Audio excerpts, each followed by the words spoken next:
Happy Monday, everybody. I do have the daddy duties going on, so I will be bouncing around from stream to kids for here and there. It is ECLIPSE day, so I got my Daddy, let's find the Spider-Man suits. Okay, well, you can't have them. Well, I'm gonna be. No, you're not. All right, well, I'll be right back, everybody. Give me a second already. What? You're talking?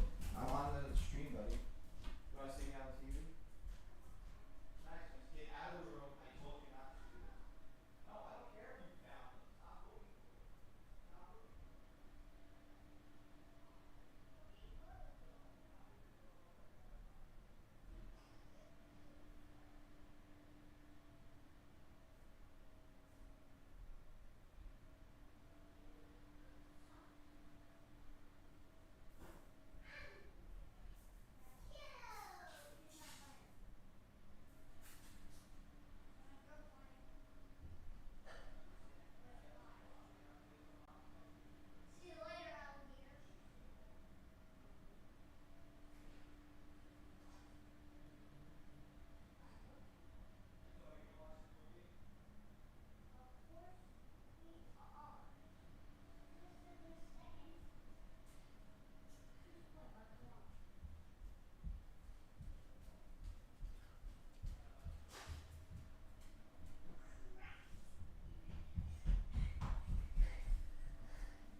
I'm going to be bouncing around, so be mindful of that. We're brewing some coffee here, getting our Monday going with a little pour over Chemex today. A little day trading coffee company, caffeination station here.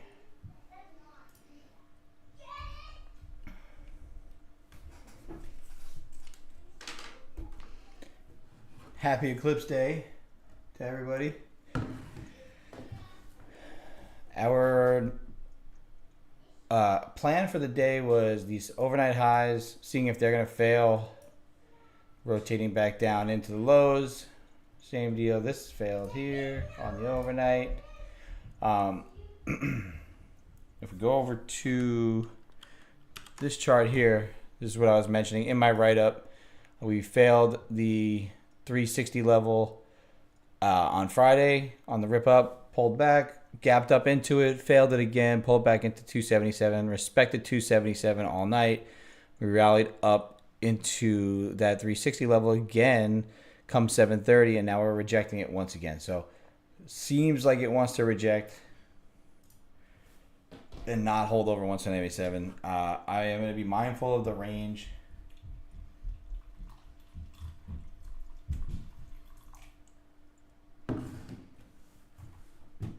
And I'm kind of going to let it settle in first before I do obviously make any executions. We are starting to roll over. So kind of pushing away from the overnight high. I don't execute in the pre-market hours at all. I really don't like to execute until everything opens up. We get our liquidity. We start to get our moves, right?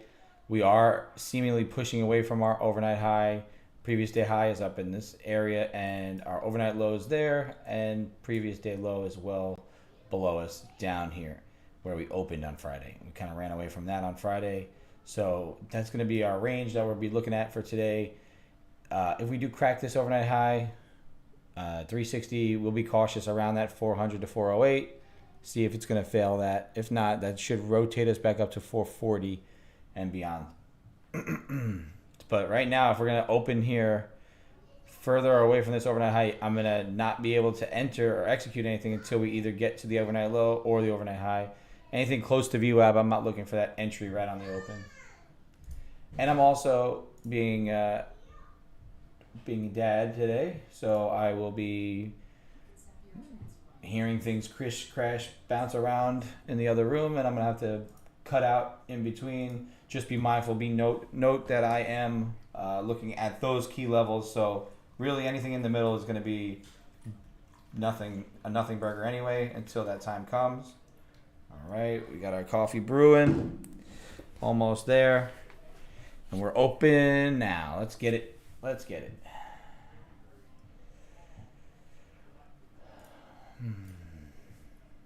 I hope everybody had a good weekend. I hope everybody's looking forward to having a good week. We're only going to be able to stream probably till Wednesday.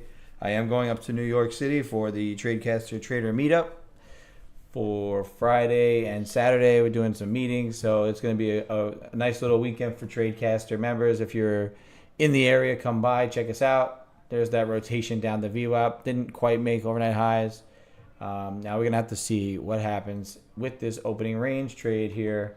If it's going to end up being a tight opening range or not. But I was noting that the only way I'm taking the opening range is if we open on a overnight high or an overnight low, and then we just run away from it. Because pretty much every day that's happened, we've opened on it and we've ran away from it. We did see that on Friday. We opened up on Friday on the lows and then rotated back high. So it was another confirmation that seems to be playing out. Today, we're not in that same scenario. We opened away from that overnight high. We pulled back from it. We are right dead center in our range. We are dead center of a, overnight high, overnight low. We're sitting on VWAP. You see VWAP pretty much all night was flat until we started to get bid up this morning at 7 o'clock. But pretty much bouncing between. You can see this is no longer necessary. But we're going to wait for that pattern to kind of set up, the divergence. We are sitting on top of that upward channel, the top end of that upward channel right here. You can see I have this longer term channel drawn up. Longer term. This is the shorter medium term downtrend, right? That's what this is.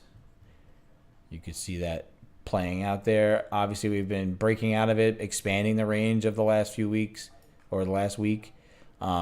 Just be mindful, a break and a hold above here and then confirming above 360 could rotate us long, accepting back into the range now could rotate us down to the lows, but we have to break and hold below 277 like you could see here. Bounce, bounce, bounce, and we're up above. We need to break 277. Well, right now we're looking more so at 270 because that is the overnight low at 270, and then see if we can break and hold and then rotate down into that 172 level, and then see if there's going to be any bounce in the middle of the range or if we're going to continue to expand the range and push all the way down to that level. So those are my key levels.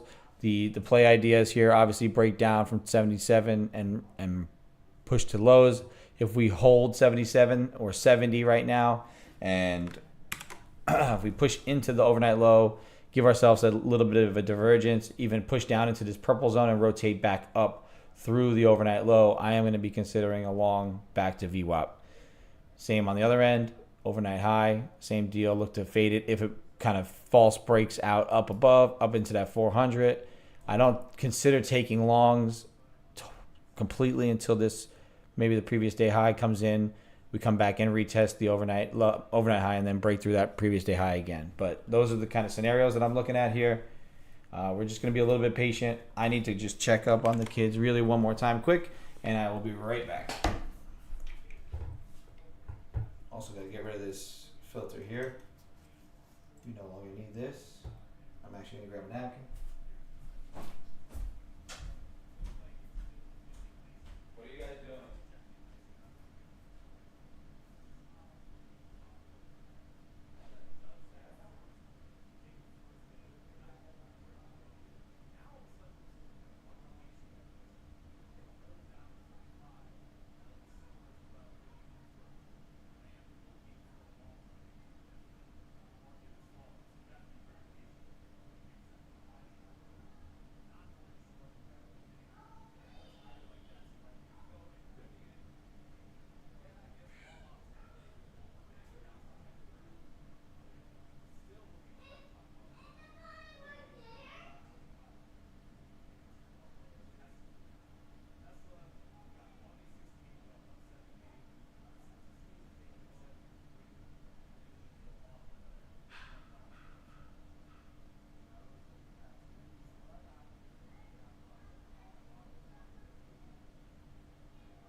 we are in our range. Give me a minute.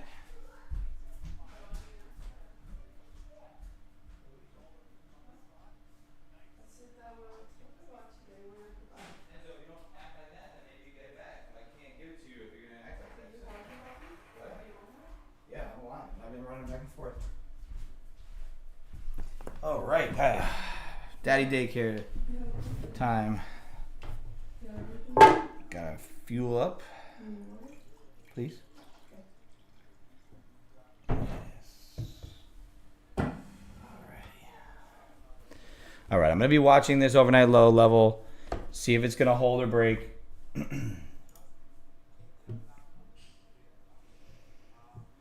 Sorry, I had to run around. The kids are, my oldest is off from school for some reason today. Got the eclipse. We got a little bit of everything going on. So we're going to be watching these levels here. See if this overnight low is going to flush or if it's going to bounce. I would like to see that push down, that divergence. I want to see a heavy tilt possibly getting short. And then I want to see if we can move other things around.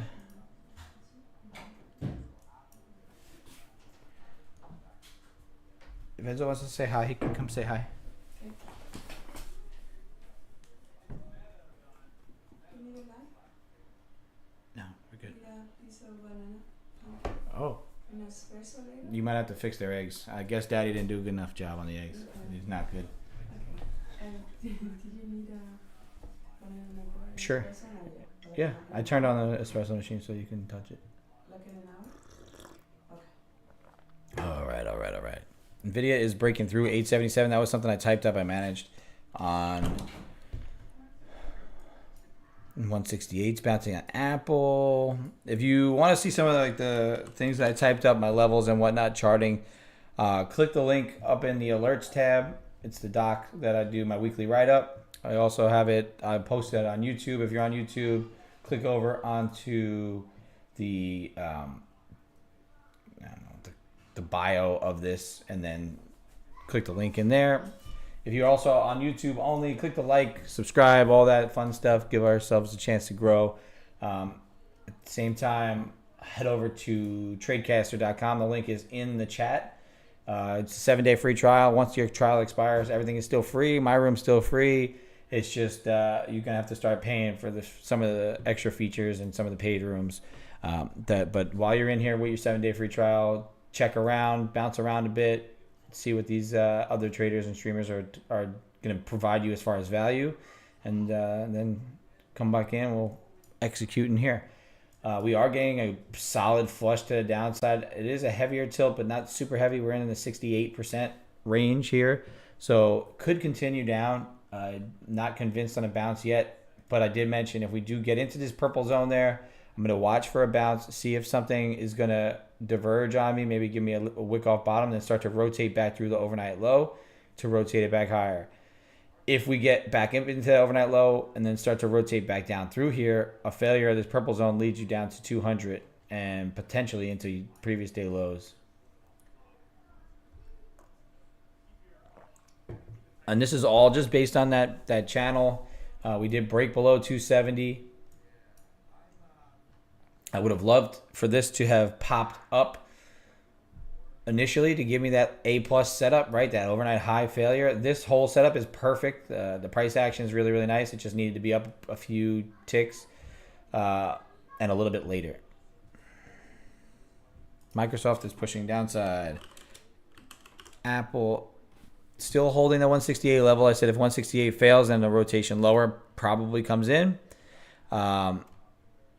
If it bounces from here, rotates back above 168.98 up into 169, 170 is a possibility. Microsoft still kind of trying to stay in that range between 428 and 420. So I did mention if we do rotate down through 422, 420 does come in. And then if we keep continuing to push lower, that 412 is that ultimate downside target. But that's really if the market continues to flush. So now we're watching this. Seeing if we're going to catch any sort of bounce. NVIDIA flushed the 877 like a hot knife. I think if we can reclaim 877 and start to push back up, then the NQ will continue to follow. But it's got to hold above that 277 level here, this NQ, before I'm going to decide. We got into a flipped heavier long, 70% long here. Just checking the delta. Another key level here, you can see I had it drawn up on both charts. Bounce off the low, and now we're pushing back in. But it's too heavy still for me to be considering any other position. I'm going to check on the dual chart here. Why are we slamming doors everywhere? Everybody's slamming doors. All right. S&Ps also, same scenario. We have pushed into those lows. Not quite into the overnight lows, where we've already broken through the overnight lows on the NQ. So if you do get a rotation of the S&Ps faster than you do the NQ, this failure could come in and pop us back up. We are still pretty close to VWAP, so this range isn't too wide. And being at the top end of this channel does lend me to lean to the short side. However, if we hold it, that wick off bottom of overnight low does give me some confidence of a liquidity sweep and a hold of 277 and a rotation higher.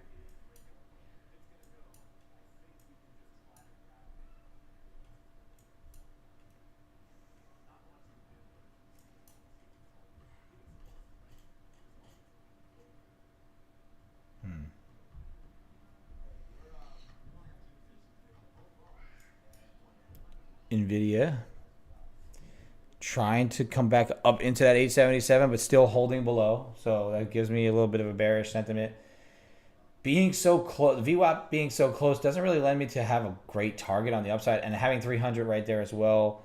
I know it's 20 points really, but I'm going to need this to push back down through the overnight low again and then try and break back above it.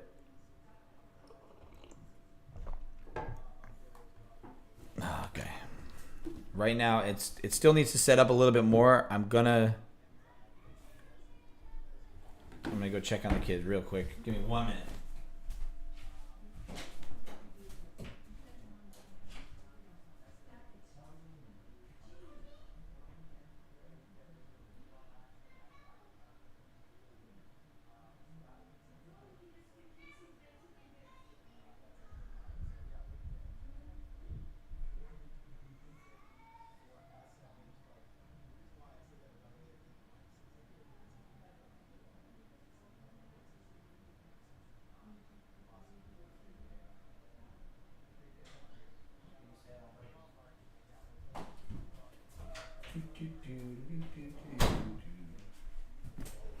Okay, a nice little wick there, pushing up above that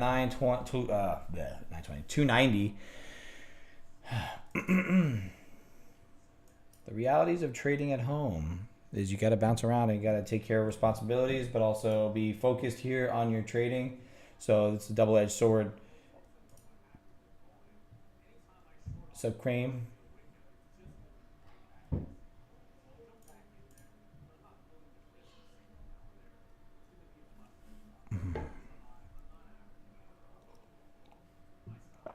I'm not really rushing into an execution here on Monday morning.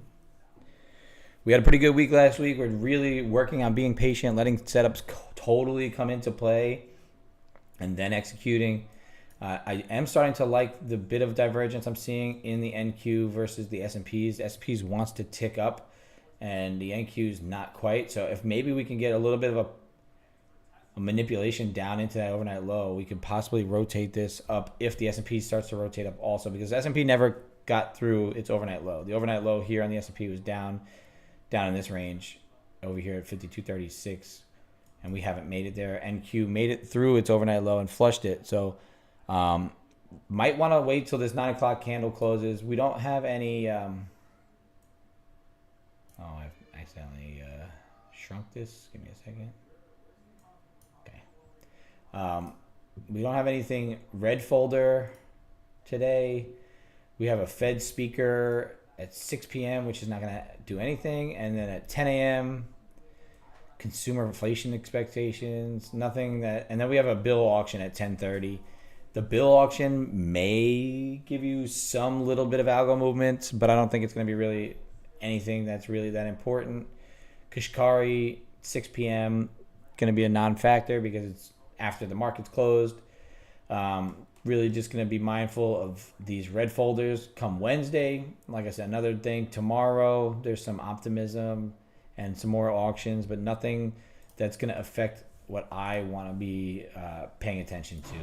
So you are rotating back up. Could have played that. I did mention if we get into that purple zone and bounce, could rotate back up into VWAP, but I really needed more of a secondary push before I wanted to take that first break of the overnight low. Fading the overnight low into VWAP on this candle here would have given me the opportunity to risk a little less, 258 to 270, a little bit more than 10. I don't want to be really much more than that. And then you're really not getting that follow through to the other side. So I really think that we could see this push down one more time, give us some more consolidation, maybe give a higher low. If we can get a higher low on this purple zone and start to push through the overnight low, then that's when I'm going to be interested in taking that trade long through the overnight low and rotating back up, hopefully even through the overnight highs and up beyond. We have been holding the 277 level pretty intently. So, we do, but we still continuously have lower highs as well. So it is technically a downtrend, but also, and we are holding below the longer term uptrend. So if we continue to hold below the 360 and then rotate 270, I think the downtrend continues, especially since we are, like I said, below that longer term uptrend now for some time. It's been dipping below that uptrend, but it will pop right back up within that same session, or at least close within that session.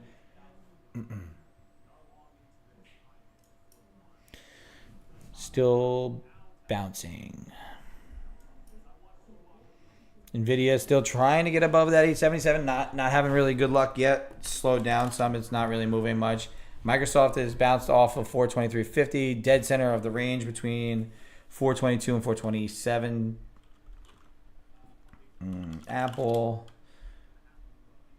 just hit off on 169 and then failed it. Meta rolling over. Google trying to break the high. I don't really have levels on Google, but we are kind of running into a major resistance level. I think the highest Google gets is 157. We'll check AMD because AMD is kind of leading around the Soxel sector. SMCI rotating down. AMD pushing down. Nvidia also rotating down a little now. 872.51. All right.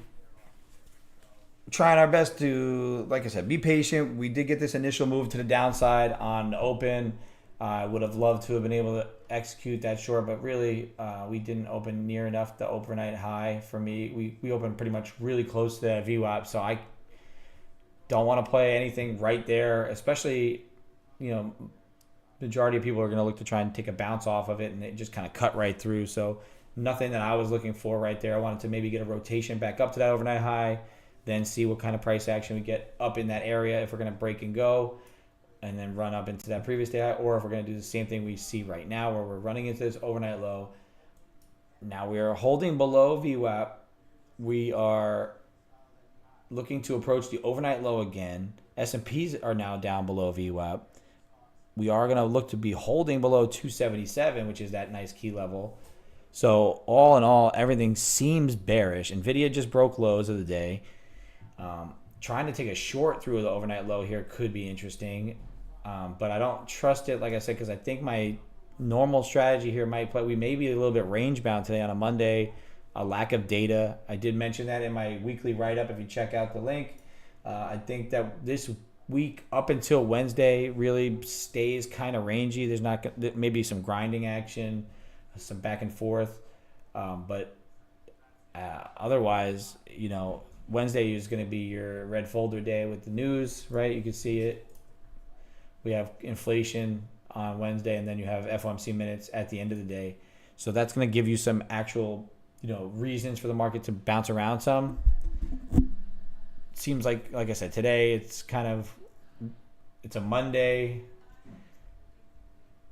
Not a lot of crazy action ready to go. There's not a lot of news. There's not a lot of data. So there's not any new information being provided that's going to give you the movement in or out of big ranges or support and resistance levels. So I'm going to run over to Market Watch. Crude oil has been surging, but isn't going to go to 100. Two areas of concern. Nothing there. Interest rates could hit 8% or more, Jamie Dimon warns. He says wars are creating outside geopolitical risks. So that held at a higher low there. Nvidia wicked its low and is trying to reclaim back above it, but it's still trying to hold now down there. We are just kind of waiting, being patient, letting this thing set up on us. Try and get a heavy tilt in one direction, get a delta divergence. We are getting a good delta, congruent action here, right? We made a new low, didn't quite make a new low, had a nice little push. Everything here is acting in unison. So if we start to see that diverging action, then we may look to take it. But right now it's pretty underwhelming in the setup. It is a good area. I mean, you could have caught that quick little bounce. Right now you're looking at a 20-point bounce.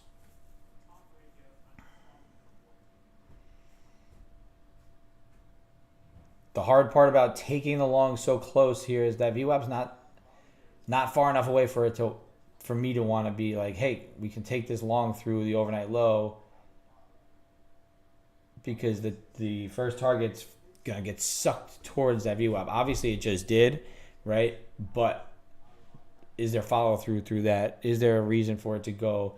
The 30-minute is showing a lot of strength, holding above 277 and trying to push up into the high end of that channel. We are rotating up through VWAP. This setup was pretty nice, except I really needed this next little leg to get into this, between these two. All right, I said maybe get onto the purple area or, at least get below that overnight low. Then I'd be interested in taking the long through the overnight low. Right there, that's 70 to 300, so that's 30 points, right? Not a terrible move for your first little trade of the week, but it never got deep enough in for me to be like, yep, that's where I want to get. Tilt's heavier long, 72%, and Delta was acting pretty much the same. It wasn't really giving me a ton of really good information at that point to be saying, let's take this long right here, right now. We are holding below the opening range, which is right there.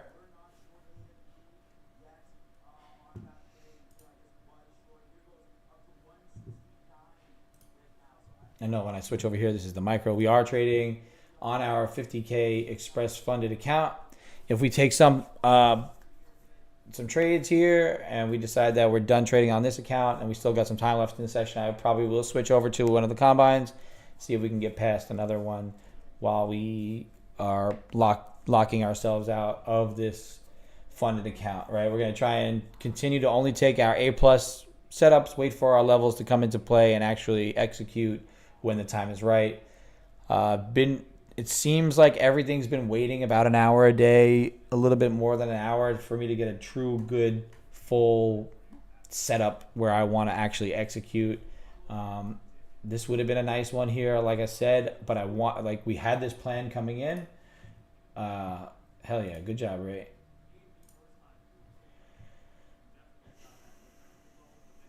The kind of, pushing down into this purple liquidity zone here for me, if I felt like that was going to be a good case scenario for a bounce. I didn't expect it to hold above the overnight low. I wanted it to come in here one more time, maybe down into that 60 range, and then start to play the longs through the overnight low. We hit off on it, stopped on a dime, and rotated right back through it. So I missed the entry, not because I didn't want to take it or I was, slow on it. It just didn't come down through. You can see how heavy this got on these two candles. There was no manipulation. There was no push down into another level. 70, the overnight low level held strong. So now if we see it break this time, if it comes down through, I'm going to be cautious. See maybe if it's going to flush through.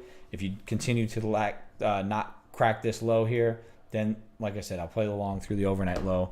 But as of right now, I'm just kind of sitting on my hands, sitting at VWAP, prices, doing a little dance here, and I'm just going to be patient. I'm glad I was able to catch his one and get back to bed. I am looking to catch my one and stay on with you guys till about 11.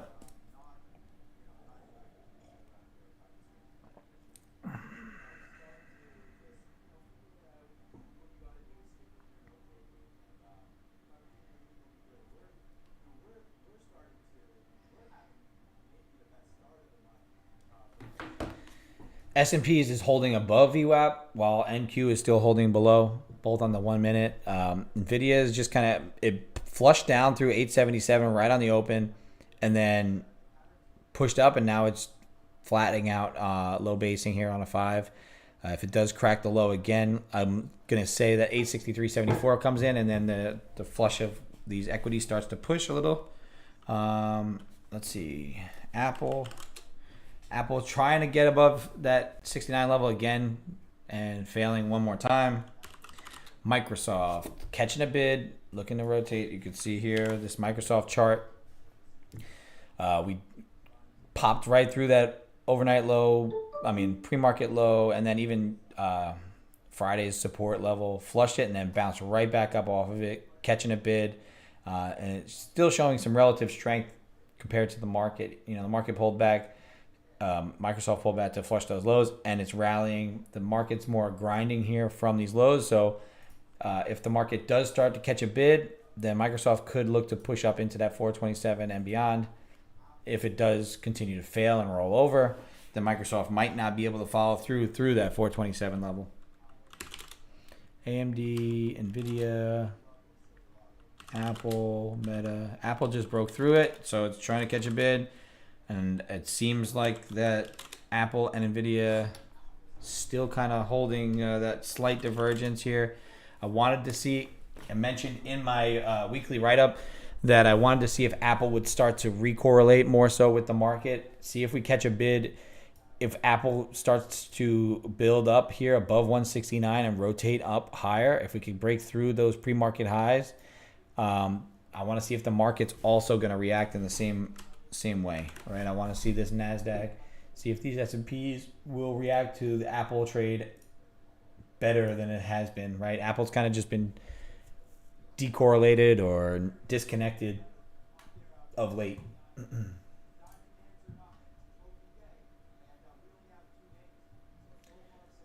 We're out here with our Eclipse glasses on. It'll help us block out these bad trades. I can't see anything. So I'm not, while I'm at VWAP here, I'll be rocking the Eclipse. If I stare too long at it, I won't go blind or try to execute on a trade that's not there, right? So if you got a pair of Eclipse glasses and you think you're in chop, just throw them on. You can't see shit, so you're good.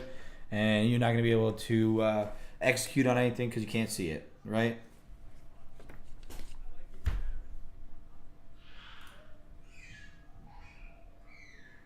Kids are running wild out there. No more glasses, but more coffee. It is cloudy and rainy here in Texas, so I don't think I'm going to see any sort of eclipse. I don't think the kids are going to be very happy because they got all pumped up about it, but it's all right. They'll live. I know it's once every 150 years, every year. It seems like I've heard it over and over and over again. So S&P is looking like they want to try and break down through the VWAP here, while NQ is still holding that low. A short through the overnight low may be an interesting play here, and trying to rotate it down through and into the purple zone there. Just because of that 77 level breaking again. But it didn't break yet. Like I'm saying, this is just in anticipation of that. We're still holding up above. We're right dead center in a range, right? So this is another reason why I stay out. You can see in this chart here, my two yellow dotted lines are the important levels where I want to try and be playing and executing either bounces or breakdowns.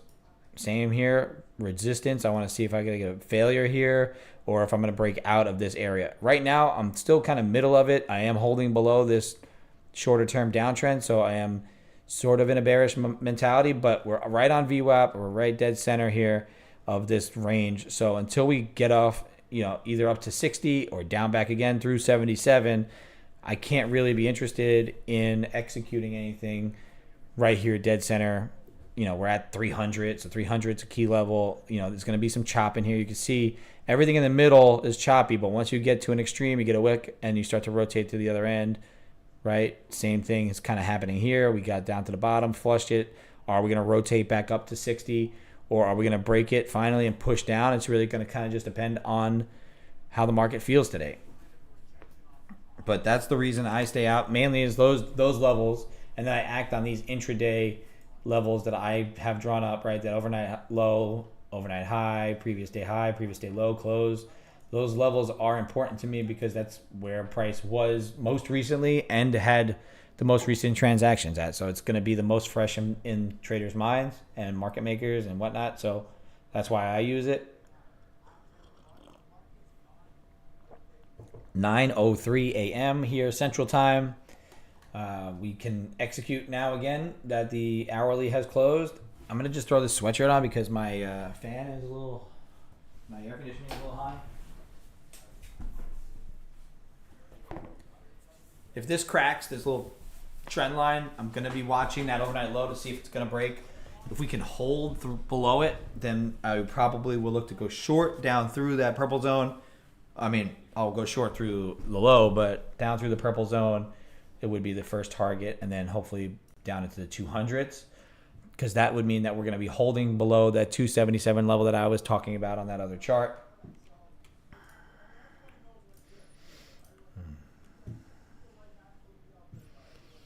Apple trying to hold above, but really not playing nice with that. Amazon, Nvidia, rotating again lower. So now we have cracked that.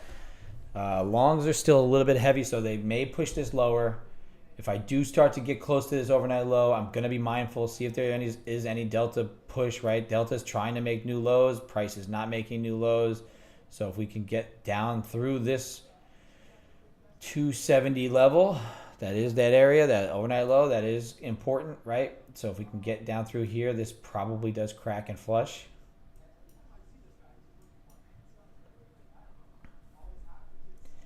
If we hold it, then we hold it.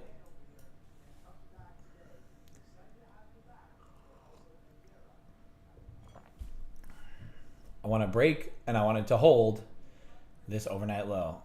And I want to see S&P is doing something very similar.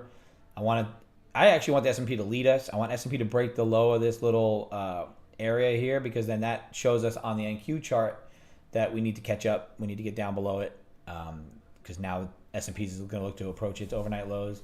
So that means if we break this overnight low, we could at least probably guarantee ourselves a 30-point move there, right? A break here, like a sell stop here. First target down in the purple, I would be at break even and then start to trail it tight as we kind of look to press and break through. If we do get a big hard sell off, I would set a buy order.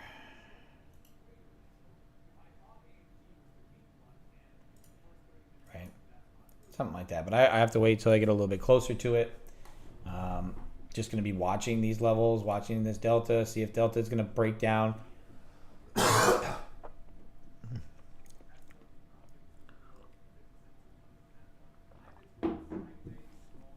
Holding the opening range low. Russell's trying to catch a little bit of a bounce. S&P's, I think it held that 52.57 and a quarter. So this level here was pretty strong resistance there. So I'm going to be watching that, see if it breaks on the S&P. If that breaks, then you rotate higher. Like I said, in the middle of this range, this is what you're going to get, this choppy kind of action here until you get down through 70 or up above 60, 360. So 270 up to 360, that's going to be my no go, no play land. So anything from here up into here, not going to be trading.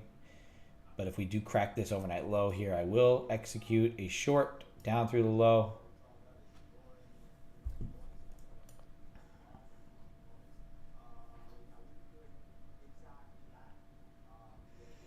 I'm going to let it get here.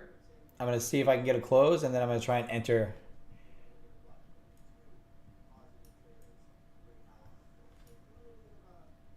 I'm able to limit my risk to this 81, right? Because you can see how it's held it. It's held it. It's held it. If we broke it, we rip up on it. So I don't want to risk more than that, because then I'm going to be taking a little bit of an outside loss. Because if it does get above 81, then probably rips our face off, right? So I would like to see this thing start to get pretty heavy. I want to see NVIDIA continue its downside pressure, which it looks like it's doing. Apple failing its high there. Microsoft failing its high. So we are starting to get price action, leading us to believe that this short could come in still. But like I mentioned, I don't think it's going to give us a ton of follow through. So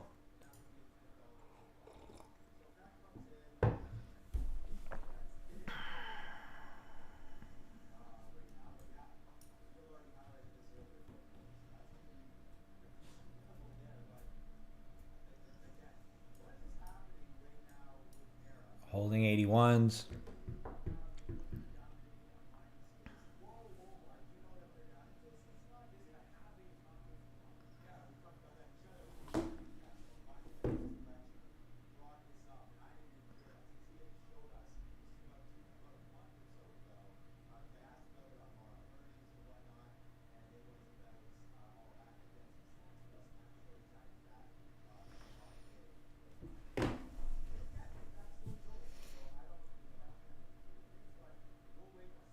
Once again, holding that level, getting rid of this stop order. I don't want to get whipped around if it does decide to give you some manipulation here. You can see this kind of sideways price action. Just the ability to stay out of this middle is what's going to help me be profitable on this strategy that I have. There's no reason. If it does rip up and go, or if it dumps down and goes right this second, then you're not in the move, because you shouldn't be in the move, right? This is something that's just kind of just trying to figure out where it wants to go. I think if this ES can continue to make lower highs and continue to reject this 52, 57 level here, then you could get the rotation down, right? You could rotate a little bit lower on the NQs based off of this S&P level rejecting. But we have to avoid trying to execute right on VWAP or right, in the middle of this range. The VWAP is flat, right? Totally flat, completely not a ton of good information for a direction. So trying to catch an entry off of it, it's like just flipping a coin, right? Because it could go either way. It could catch the VWAP and run up, or because we did start above it, we flushed it, now we're kind of reapproaching it. Could you reclaim it, or are we going to just dump off of it?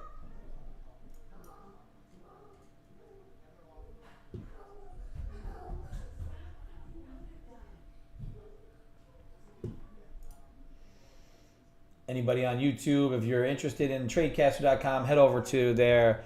We have a ton of really good resources, a lot of really good traders on there. We are going to be doing a meetup this Friday. That's why I will not be on stream up in New York City. So we're trying to build the community. We're going to have a lot of our streamers up there. We're going to have a lot of our viewers going on up there. So it's going to be really cool. If you're in the area, come by. It's 230 Fifth Avenue, rooftop lounge. It's pretty great. I've been there a few times. It's nice. I'm going to fly up for the weekend. We're going to do some meetings. It's going to be a good time. Tradecaster, I think, is the future for all streaming traders. It just gives you the good resources. It allows you to not only as a streamer but as a viewer just have a diverse platform to pick what kind of strategy you want to go to, what kind of you want to trade options, you want to trade stocks, you want to trade outright shares, you want to trade futures like I do, you want to learn fundamentals, you want to learn pure price action. Everybody's got something different to offer you within the community, and it's all within one click. All of the lobbies are right there.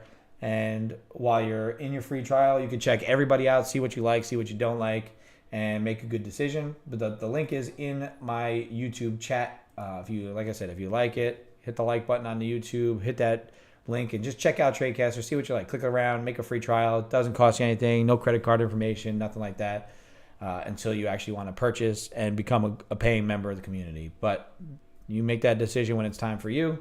Once my stream over here on Tradecaster gets up over that 50 mark, we are going to start to do giveaways. Once again, we gave away a free month of Tradecaster at 25 viewers. So now as we get to 50, we're going to do another bigger giveaway. And then as we start to hold over that mark, I'm going to try and do giveaways once a week.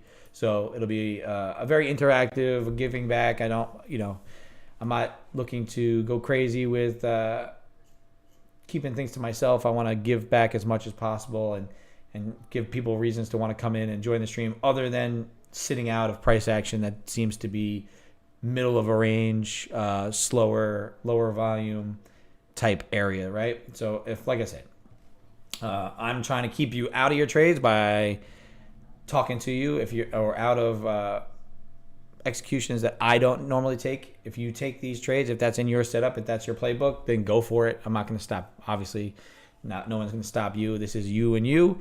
What we do here on Tradecaster mainly is it's not a signal service. We are going to call out all of our trades live here. We're going to tell you what we're doing. We're going to go through our levels. We're going to go through what we're executing on, what we're watching. But at the end of the day, trading is a one-man game. So it's up to you to decide what strategy works best for you and what levels you're going to work on, what levels you're not going to work on. Are you going to fade me? Are you going to go with me? Are you going to just watch my levels and see how they react and then add them to your playbook later on? These are all things that you kind of just got to be doing on your own and building your own book and building your own strategy. But trade what you like to trade and just kind of build a relationship with the products that you're trading, and that's how you're going to get better. And also, you're going to get better by not executing just to execute if your strategy is not lining up, right? My goal for especially this whole month, at least, is to, we're going to try and be growing this funded account here to as big as we can and then take a nice withdrawal from it. But also at the same time, we're going to build it up smart. I'm not going to scale up until I get this max loss limit to 0, right? That means I'll have a $2,000 plus buffer so that I can scale up one more contract, and then we can start to see our balance grow in a more exponential, type way. Right now, we're going to be looking to take not just base hits, but we're going to be looking to take just our A+ setups at our levels. And, as we see that, we could see our trade stats from last week. This was last week's trade stats, daily balance, nice little up and to the right. We only made $25 and then $22 on the last 2 days. You could see Monday through Friday last week. These were our stats. We only took, it says 2 total trades, but it was 1 trade, 1 trade, 1 trade, 2 trades, 1 trade. And that's our win rate is up there, right? Because when we wait for our levels and we execute around our zones, we limit the risk. The downside risk really kind of gets taken out of play, and it's how much can I make on that trade. And if it's only $20, it's only $20. If it's, if it's going to kind of pull out and go and run on us, then we can make a little bit more. And I'm cutting my losers pretty quick, so I'm not taking outsized losses on this account. I'm risking about $2 to $250 per trade on the initial risk, but as the trade starts to move and I can see price action start to develop a little bit better, that's that oh shit emergency. Like if we get stopped out right away, which we did happen last week on our first trade, and then we executed our second trade and it made up for it and then some. So what I'm doing is oh shit 250 max loss level, and then as I see price start to develop a little bit, I like my things to move pretty much immediately and or within the right direction, and I'll start to trim that trailing loss to being close to about 100 or as close to break even as possible. I know people don't like to do that, but that's just how my strategy works out. It's how I'm able to limit my losses and then give myself another time to execute that trade. If I get stopped out for something that's anything under $200, it gives me that extra trade that I can take that'll allow me to make that back and then some on an A+ setup. So we just wicked the high here. I think if we do crack through this overnight low, this does give us a little bit of follow through. I think Nvidia just rejected 877 again. Apple is still rolling over Microsoft. Just tried to push the high of the day and failed it. So I want to see if it's going to fail it or if it's going to follow through. With that being said, if Microsoft starts to follow through and this market's still lingering down here at these lows, I think potentially any sort of sell-off on the highs gives you that breakdown. And then the breakdown of the NASDAQ also just kind of increases selling in the Microsoft, and that kind of just gives you a nice little confluence, right?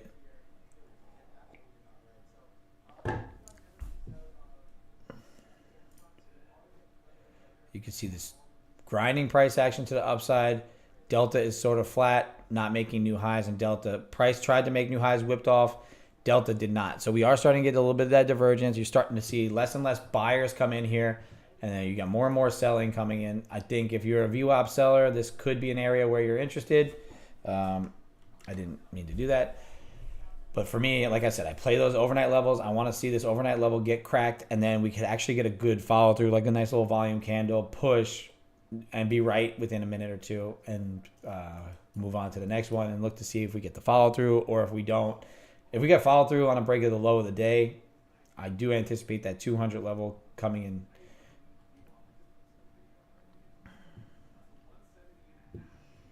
If we don't crack through this 320, then the rotation down probably comes in soon. But if you break and hold 320, then we're going to start to be watching these overnight highs and see if that's going to be the area of interest, right? Because that means that we're holding above VWAP. Last 3 trading days haven't really been able to get, let's say Thursday we did actually catch a good trade. We got stopped out because we were just a touch early and we got that quick little minus 250. Then we took the next trade and we ended up making about 300, like 295. So we ended up being up $25 on the day. We did good executions. We were just a slight bit early on the first one. Friday, I saw a breakdown of a level and then I saw an immediate rejection. So I banged out at break even, and it was good that I did because that ended up being the low of the day and we ended up running. So I decided, made some good decisions last week to preserve capital, and today I'm not looking to do anything with this until we start to actually get some really nice looking movement. On a 1 minute, people think, oh, it's a lot of noise. I get a lot of good feel out of the 1 minute. I can see price action. I have levels that are drawn up from longer term, but realistically, we're just here to make sure that we can execute at these good levels and not play in this noise. I like to be able to see the noise so I can execute based off of it when it stops becoming noise and starts to become actual pertinent information for me.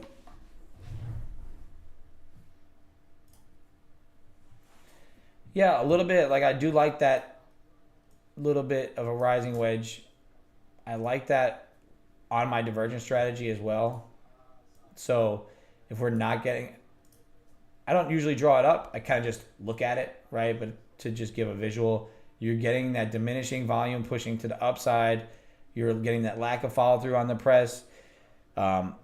Sellers aren't coming in quite yet because I think VWAP right there is kind of holding us up. You do have the same kind of rising wedge here, but also you have the delta showing you that you're trying to make new highs, but you're not getting new buyers coming in. So with that rising wedge is coming a lack of buyers. So if you do want to try and get an early breakdown, maybe an early break of this wedge gives you that first little push to cover your risk. And then if you're somebody who likes to add contracts, add through the low, that's the type of move that I would play with that. But like I said, I'm just trying to stay out of this because the first breakdown of this little wedge pattern here ended up failing. And then we kind of just wicked off this level here. Same kind of deal here right now. We're kind of just holding the wedge. Not a lot of information. I did mention in my weekly write-up that we are probably going to look at a slower inside few days where you don't get a ton of breakout any direction between, I think, I'm saying there's 277 and 360. There's a chance that it just kind of stays in between there until Wednesday. If we do break out and kind of get a little follow through here and there. I don't think you're gonna get a move like you did Thursday, unless you get some random information that pops into the market, some news. But for the last hour, pretty much, as market's been open for almost about an hour now, this is all you've had as far as price action, right? It's just flat, sideways, nothing doing.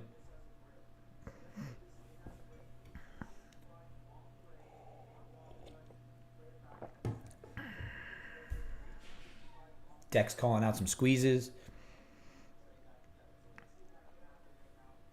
Still, he's showing that the SPY is below VWAP. I got S&Ps. I don't trade equities, so his ETF calls are going to be very similar to what we're looking at in the futures.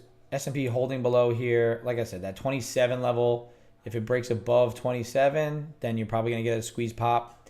There's a push up into it. But if it doesn't break it, then it's not going to go. It may reject it and then come back down. So this is the level that you're going to be watching right here. Microsoft is pushing highs of the day again, trying to get through it.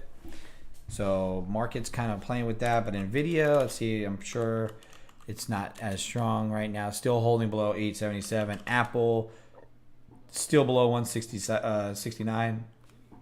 It's at 168.82. I'm still trying to rotate lower. So Microsoft, let's see, Meta, Tesla holding above that 170 level. NVIDIA. 18,320. I'm watching that. I'm watching the 27 level here, 52.57. So once again, butt our head right up against that area and still just lacking any follow through. You made a nice little delta push here, so some buyers did come in, but you didn't make quite new highs on this candle here. You're still getting that lack of real big push through. I mean, we did reaccept into the opening range now here, so the low of the opening range is 309. Opening range low is 309, which is the bottom of this candle here. If we're going to go opening range, is this. That's your opening range.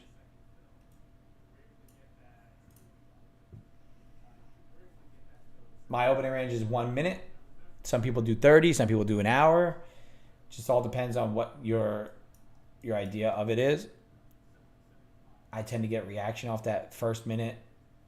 A breakdown of that kind of played out really nicely there through VWAP, which is good. But if we reaccept in and above the opening range high, then you start to see rotations up to highs. But if you fail this low again, start to get below VWAP, like I said, then you get to the overnight low. That's a nice little, we got a leg down, maybe a little cup and handle type deal, right? Where you're up here, coming down. This is a choppy handle, but maybe a head and shoulders through that overnight low on the S&Ps. You can see it here. Maybe a break of that low gets us back into that purple zone again. But that was a nice little liquidity grab there to rotate us back up high. This would be my setup here. If it was just a little bit deeper, we needed to get into that range, into that 260 before I was going to take the long through the overnight low. That was my thought. But now if we reapproach the overnight low again, I am going to look to see if I could short it quick down into this purple area and beyond. If it's going to follow through, if it's not going to follow through, I'm going to try and just take the base hit and see if the rotation back through the overnight low and a rotation back to the overnight high again comes into play. So it'll be a quick look below if it does come into here, but it looks like it wants to pop up into that overnight high. Now we're going to watch that. As I mentioned, do we have enough information today here on a Monday where we opened pretty much middle of the range from last week? We're, stuck in between here from the, previous trading session.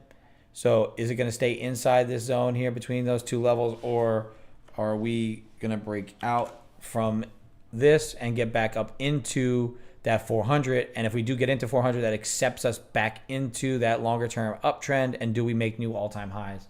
That was the kind of the sentiment. I don't think that comes into play until later in the week, after Wednesday, after we get some of that data to come out. So I do think that some of the price action will be muted across today, tomorrow, and maybe Wednesday early, but probably not, because that number comes out pretty early with the 7:30. Core inflation comes out 7:30. So there should be some price action coming in Wednesday that'll actually be decision making, right? But right now we're kind of really waiting for levels to play out. You got a good volume candle, volume spike on this. So if we don't get follow through on it, then you know that it's probably going to fail, rotate down through, and then we got to make a decision down there. If you do get follow through this volume break above the the opening range, then I'm going to say overnight highs probably get touched, and then we're going to see if we get some sort of divergence up here, and we can rotate back down through 360, which you could see was that pretty much spot on key level for the sell right pre-market.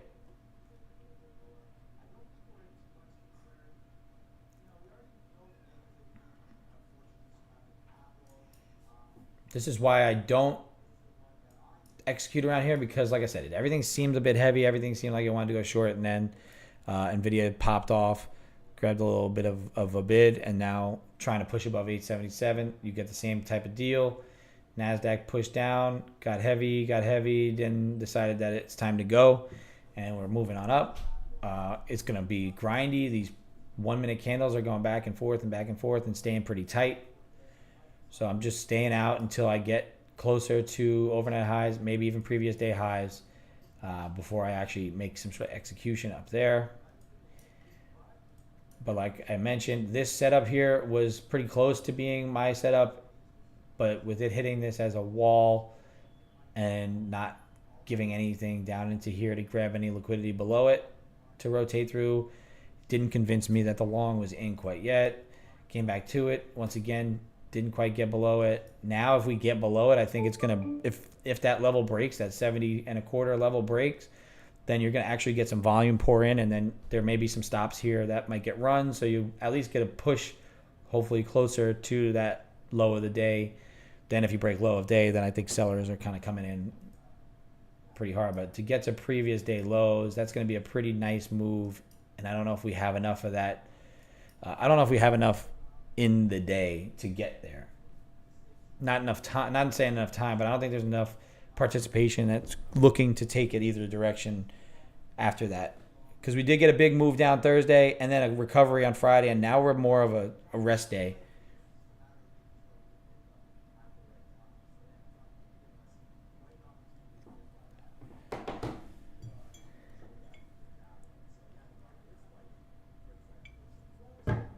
NVIDIA just broke 877 and actually pushed up pretty nicely up into 878, looking to get up above that over pre-market low, trying to hold it. So these longs are kind of acting correctly. Right now we're starting to actually get delta to play along in the long direction. You can see once you got out of that opening range, or into the opening range, I'm sorry, and then you started to push up, now you actually started to get buyers that are actually more interested in taking this long, and there's more buyers than there were at this high here. So as we approach this high, now look to see maybe if we get any sort of, you know, divergence pattern that we always look for, a little higher low. It's not quite a double top, around that 380, 370, 360 level, rotate it back down. But right now, everything seems pretty strong, so I would be cautious on the short end of it.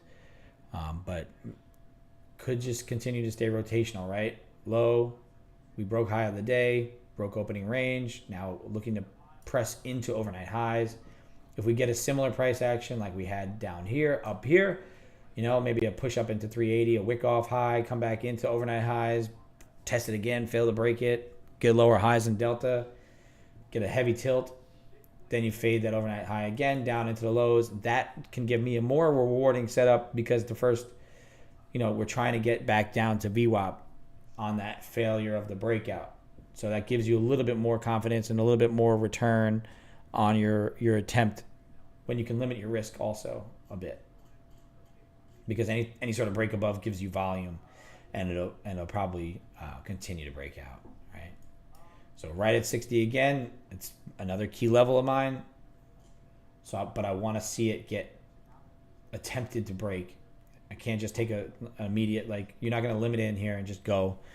You need to see a setup when you get to the level. Just because the level is back in play doesn't mean it's an immediate entry. Better. Sorry. Still bringing to Maybe the espresso shot brings in some setups. Shot of the day brought to you by Day Trading Coffee Co. Always bullish on caffeination. I'm becoming a media person. Thank you. So I have a nice phone right now. I was really cool. Ah, yes. Excellent espresso to start getting this price action to be what I want it to be. Like I mentioned, this here, the rotation off the overnight low, targets of overnight highs. The setup was good. The price action afterwards was poor. Didn't really give you the good follow through it. But like I said, because VWAP was so close, you weren't going to get that right away. The break above it, yeah, obviously you can see clearly made a nice little move. And also we didn't get our full setup because we did not get all the way down into 60 or even below 70 at all. We just hit off of it and V bottomed it or just rejected it. I can't call that a V bottom.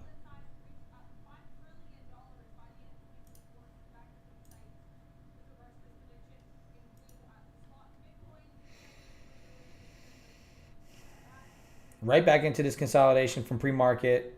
You did get a wick off here at 60. I'm not looking to short it right here. Nvidia is starting to catch a bid. It's hitting up on 880.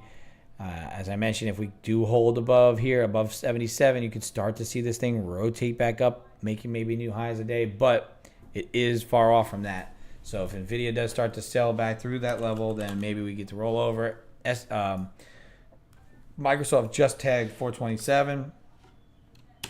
That right there. You can see we tagged that level. We haven't been able to break through it. If we get through 428, then the all-time highs obviously are right there. That gives this market a bit of a bid. So I'm watching Microsoft. I think the market's kind of reacting to it a little bit more than any of the others because, like I said, Nvidia is catching some, and Apple holding below 168. I think people are just kind of flowed out of Microsoft at the moment. Go back to the main screen. Just watch to see. Now we just wicked overnight highs.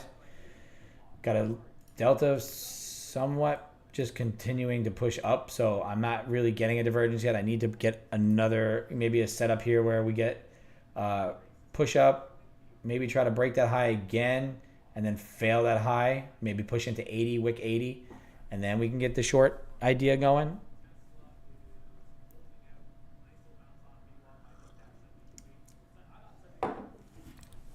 I'm cautious here because I think a good break of this does get us back to previous day highs, especially after we accumulated so many orders here right around VWAP and then getting a nice little pump off. That just gives me some standoff.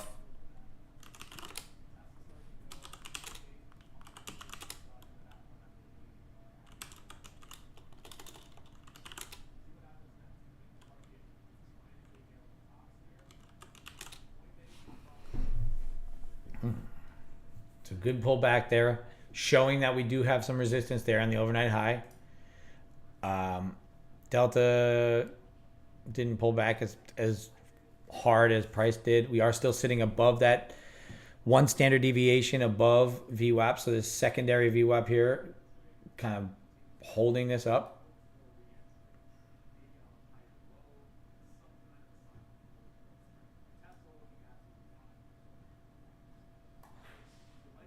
I want this to give me another leg. Then we can look to reject it. If it's going to just go to the overnight high and reject, then we missed it.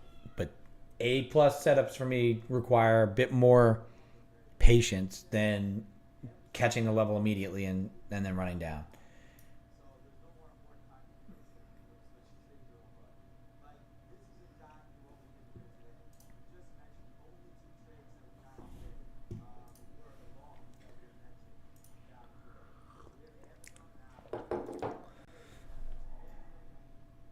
S&P's very similar price action, right up into that consolidation, wicked it, failed it. See if we can wick it again. If you wick it again, does it hold? If it's a wick action, then it's not going to hold, right? If you get it right above it, push into 80, come back down and fail that overnight high, then we're going to look to short the wedge that kind of forms, right? Zuka-san was mentioning the rising wedge down here. I like that idea, but I like it better up here, and I like it better in a tighter, shorter, a little bit of time frame. So if this can do something like this and hold this type of wedge as it breaks above into that 80 and then fail the overnight high and fail this wedge at a very similar time, that's when I get more of a volume breakdown, and then we kind of flush right through this consolidation, and then you can start to see movement actually start to come into play, right? So I want to see this hold for the time being. I want to see it hold, and I want to see it break up again, because if it's not consolidated long enough, then I'm just early. I don't want to be early. I want to be on time to the party. That's kind of not the problem, but the risk I run with a tighter stop in the NASDAQ. I have to be pretty much precise on my entry timing, because if I'm right a lot, but I'm wrong a lot because I get stopped because I'm too early or too late to an entry, right? So you just have to understand the timing of it. You got to get it, and you got to understand that, all right, this first move could be the move, but I don't think it is. Normally, when it's going to do what we expect it to do here, where it wicks the overnight high, comes back, pushes up higher, and then fails the wedge, that's when you enter, because you can get that good risk to reward, and there's a less likely of an attempt to pop its head back up again a third time, right? So I'm watching this wedge. I want to see it form. I want to see it break. Give me a false breakout. And I like to play false breakouts and rotate them back down. That's my bread and butter strategy that'll work for me the majority of the time, right? That's my A+ setup. That's why I wait for it. If it breaks here, it breaks here. I just don't have confidence in it until it gets back above the overnight high again. Same deal with the overnight low. The reason I didn't take that, because it didn't really break it again. It acted as support. I could have maybe set a limit order, but it could have just ran right through it and flushed me out and stopped me out on it, right? I don't like to do that. That's not how I limit my risk. I'd rather get slipped a little on a stop order going in my direction, because I know I can cover that on a good move, but also at the same time I can limit my risk on not going like burning through my limit and right up to my stop and then coming and getting me out. So if I can enter in the direction I'm entering in, then I can control my risk a little bit better, because it's less likely to just run me over. And by run me over, I mean just like if I entered here on a limit and I had my stop already set, risk wise, and this limits me in and then just stops me out literally within a second or two. That's really what I try to avoid with those orders. If I'm gonna be wider with my stops, if I'm trading smaller size, or if I have a bigger buffer in my drawdown, then maybe I will limit in at a level and then just let it breathe through. Then I'll stop myself in for more size. There's a chance that we missed this trade just now because Microsoft is fading that 427.15 that we talked about. But I want to see this thing pop back up again. I want to see it give its head over that level, but the wedge didn't hold, so the rotation is on. So that is not a missed move. The move happened. Our setup did not.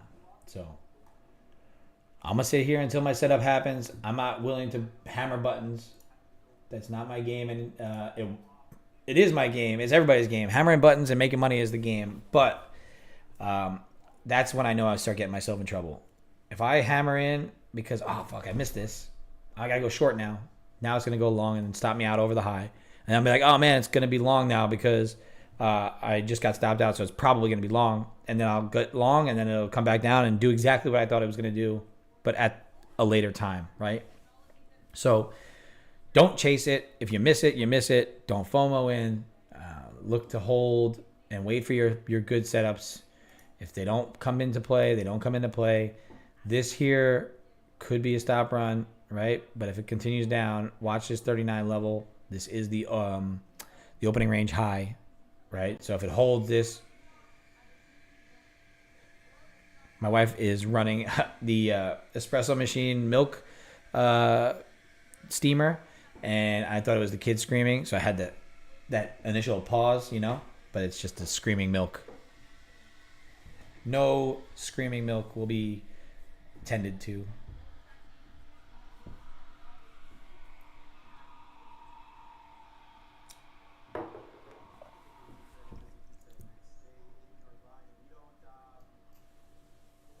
Back holding low here. My concern now is same thing I had on the bottom end. Does it break and actually hold and break out from here and get up into the previous day high? I don't know if that's in the cards for the day.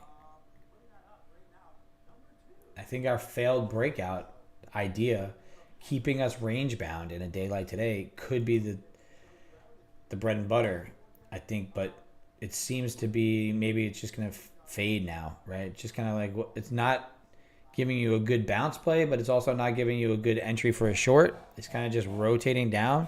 And NVIDIA's trying to fail 877 again. Microsoft's fading that high. So it seems like these Mag 7 names just fading their levels, but without like much volume or follow through. I did expect today to be exactly how it is. So I'm actually not surprised by the price action. I did think inside day, I did think rotational range bound type trading, and if our setup presents itself, then it'll be a pretty good trade. We'll be able to execute really, really well. But as I mentioned, this didn't get one more little leg up. The failure of 60 does make sense to me based on my levels, but we are going to bounce here. We'll go back over to my NQ longer term chart here with the levels that I'm playing. You can see 277. Once again, we wicked it. We bounced. Once we bounced off it, we got right up to 360. Now we're at 360, and we've approached it, and we failed it, right? And now are we going to just stay within this choppy range? If we are, we need to see our setup come into play to get that follow through. Because, right, this big wick down, that's dangerous for trying to get just, I'm going to stop into my order here and then it's going to wick me down another 30 points. That's dangerous, right?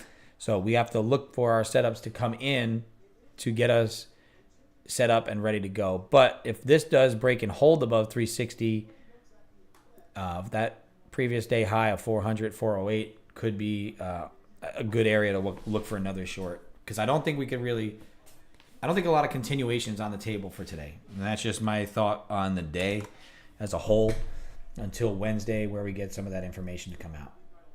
I drew up this purple zone as the opening range. It's not really a liquidity zone or anything like that. I'm going to delete it, so you just don't be mindful. I don't want to be involved in between these two. I want to be involved at overnight high, at overnight low, or at previous day high, or at previous day low, and go from there. This key zone here I just have drawn up from past, that 339.50. You can see here as well on the NQ, on the ES. Still flat, still zero positions on the day. You can see on the top of the screen, if you're new here, I am trading on Topstep X. This is the 50K funded account that I have. We started it last week. We're up just over 1,000 on it. This next number here is the max drawdown. So if the account goes below this, that's when you burn it.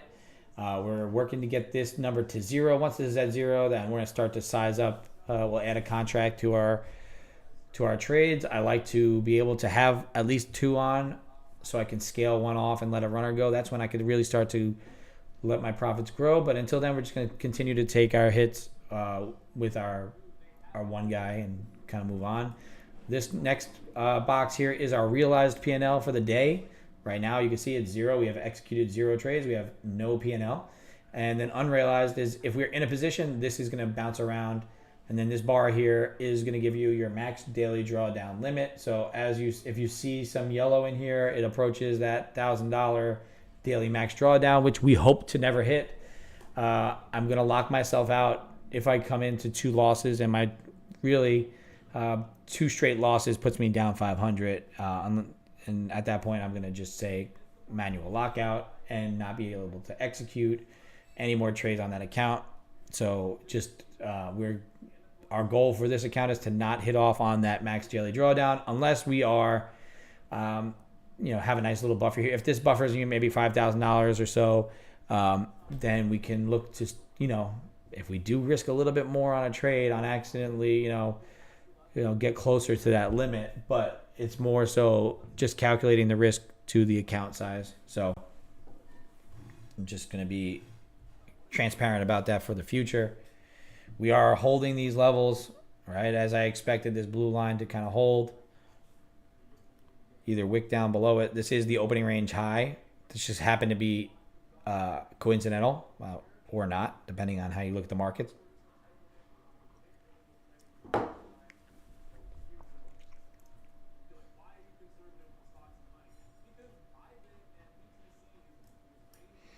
Microsoft still pushing downside from the high.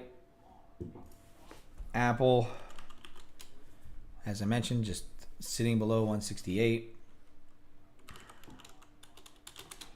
Nvidia holding above 877. So that could give this a bit of strength if it continues to push up.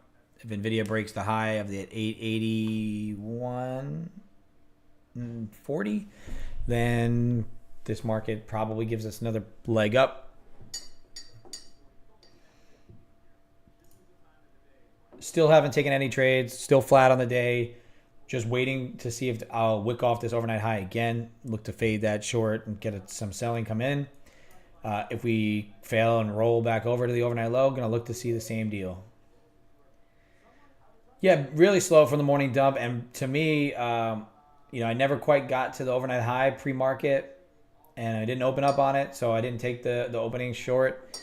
Also, I always wait for an open. And the market opened right pretty much close to VWAP. So I don't enter right around VWAP. So literally nothing doing for me. I don't know if you took any trades. Did you take that short?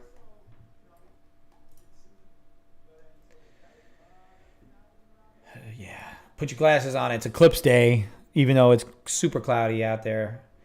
I'm not anticipating. I did draw it up in my write-up. If you click through the Google Doc that I shared in the alerts, I said that I think up until Wednesday, you're going to get some slower price action. We're going to have some inside type days up until those data releases to give you some more news. Unless, of course, somebody comes out and says something. Maybe a Fed member comes and says something. If war happens, if the eclipse goes and covers the sun and never moves, maybe price action does some weird shit. But until then, we are going to just see, I think, inside days. And I think that's why if we do wick off this overnight high and kind of approach that previous day high but never quite make it, a failure of this overnight high gives us another rotation back down to VWAP, which gives me an opportunity to execute on my strategy, right? So I do want to see this break the high, but I want to see it give another big wick off, failure. I want to see a delta divergence. I want to see a lack of follow through on the buyers. I don't want to see that overnight high fade and then rotate it back down in and see if I can capitalize on a fast move to the downside. That's what I'm looking for. But I also need to see some other factors come into play because this slow grind to the high side could just continue to slow grind and slow grind and slow grind and slow grind. So I'm going to be cautious on an immediate failure and wait for that that divergence setup. So Nvidia looking to curl up, not quite making it there. I'm going to see if Microsoft wicked off 427 again on a 30-minute. That's the 30-minute. Sorry. I don't have... Nope, didn't quite make it there yet. Let's see. Did we make new highs in Delta? We did. We made new highs in Delta. Price didn't quite make new highs. So I am going to be a little cautious. This could break and go. You're starting to see volume tick up here. Volume's ticking up, ticking up, ticking up. If we break through this overnight high, I think maybe some follow through comes in. If you fail it though, like if you get up here and into that 80 level and just immediately dump back down, then the selling comes into play.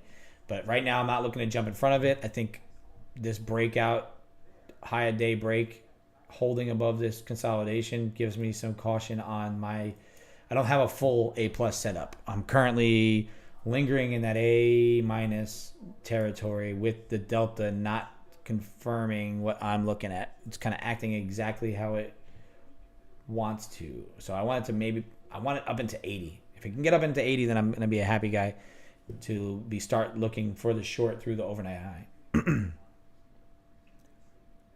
In fact, I need it to wick 80 if it's going to play the way I think it's going to play. If it's not going to wick 80 and come back down, then it's probably going to just slow grind up. And I don't think I'll get the follow through on the short that I want. Yeah, that's what I think. I think Wednesday and Thursday probably give us more opportunities for actual follow through on some moves. Today and Tuesday probably going to give a lot of this price action that's just not convincing. Lack of volume, lack of follow through. There's just not a ton of good information coming in. It just didn't get there. This could roll from here. This is the conundrum of my setup, right? Because I needed to push up in, but the reason I like this level is because I know it's going to act as a good selling point. So if it dumps off of there, then it dumps off of there. Yeah, delta divergence is not quite there. It's congruent. My depth looking like there wants to be a push up into the high of the day. Russell looking like it wants to push up into the opening range again, and S&P just failed that break again. So that 67 level. Give me that push. Give me that push. Give me like a big volume candle and then an immediate dump. Because I want this tilt to get heavy too. I want it to be up in that 70 something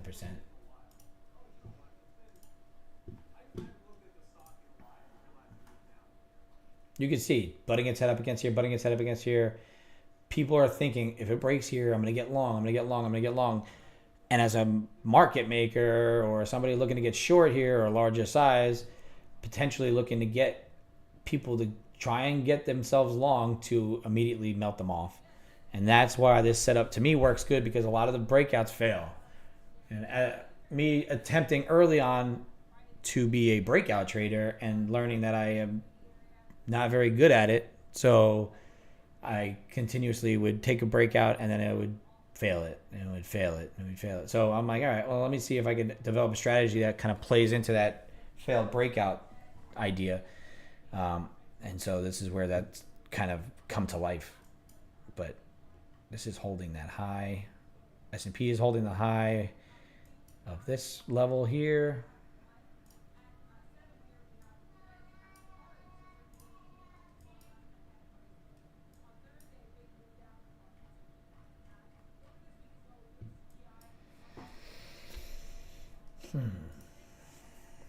Waiting for it to happen.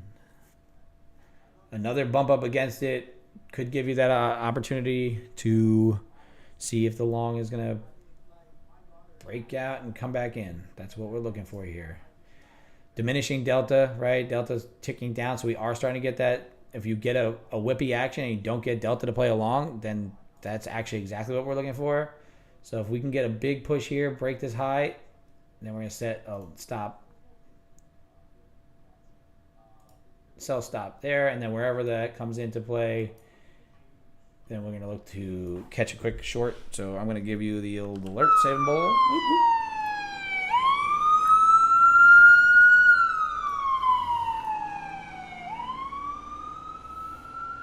If we get run over, we get run over. It's all right. We're going to risk 150 on it. That's cool. Got to take the short. I mean, I wanted it to get to 80 first, but I don't know if it's going to get there. I think the rotation off of it's here. So we are in short. I'm going to turn off the alert siren because it's a siren and it's probably annoying to everybody else, but to me, I don't hear it, so I don't get distracted by it. People tried to play the breakout. Actually, Delta did pop, so I am going to hold off. Maybe I'll cut it if it doesn't go right now. I'm going to go right above this candle, so I'm only going to risk 125 on it.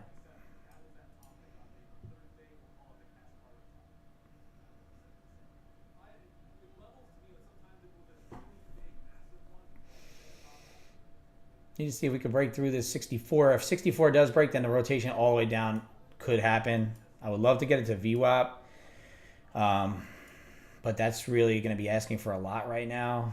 on this move, risking to this high. I want to break through 64. If I can get through 64, then I'm going to go to break even.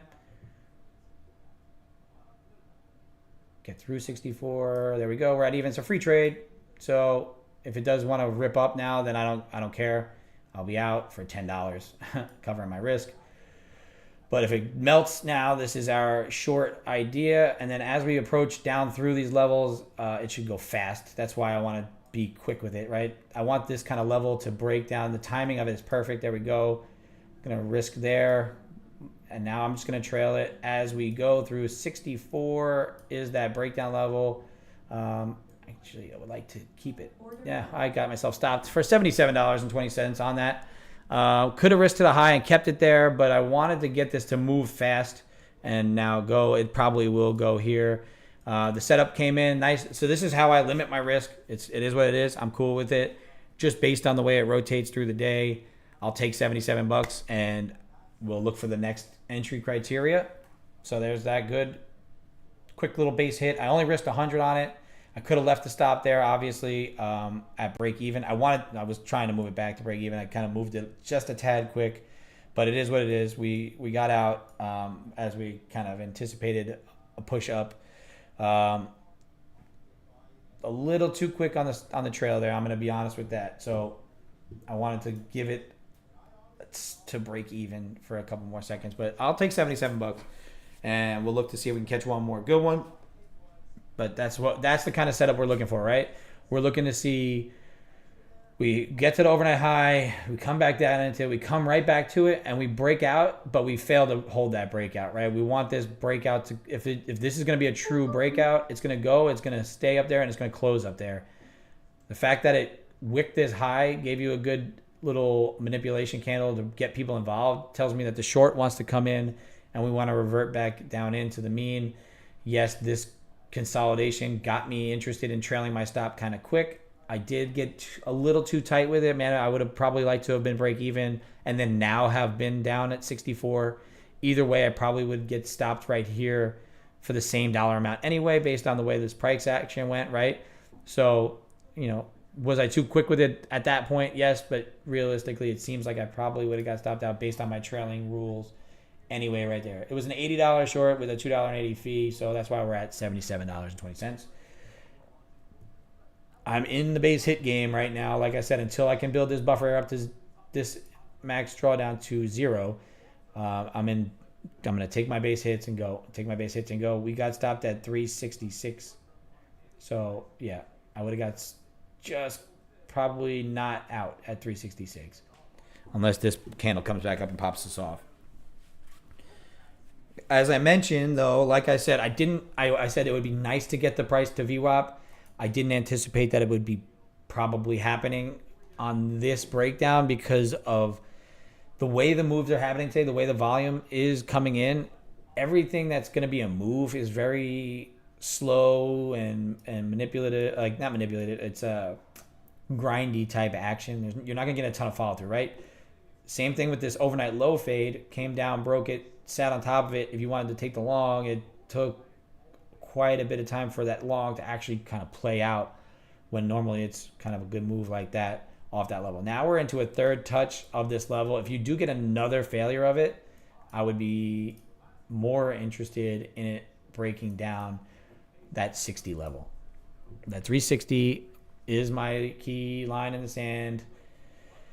If it breaks it should rotate back to the lows, but the overnight high now could break with some volume.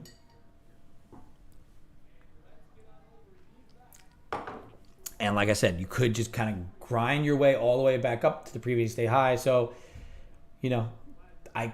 it's all about timing, and then being quick with my trails is what keeps me in, and I'll take my profits on it. I'm a scalper. I know it's fine by me to take, $77 on it, an $80 trade, $100 trade here, $50 there, $20 here, and then catch my $1,000 winner. That'll be that next jump up in the equity curve, and then you kind of just keep staying stagnant until then. But right now we're looking to see if 60 is going to hold or if it's going to break. NVIDIA looks like it wants to break 877. This is another kind of setup that I do like around an overnight high, where you're starting to try and push, not making that new high Another low, rejecting that overnight high, could break through 60, and a break of 60 might give you a volume break. But if it holds, then a rotation to the high is also potentially. But there's that 60 level looking to crack. Not breaking it. I'm going to lower them. They're annoying. Let's go to midday. So there's the break of 60. Delta's now pushing down with a heaviness to it. Could look to see if that short will come in now. We do have a little bit of a buffer, and I'm not going to chase that. Not going to chase it. Not going to chase it.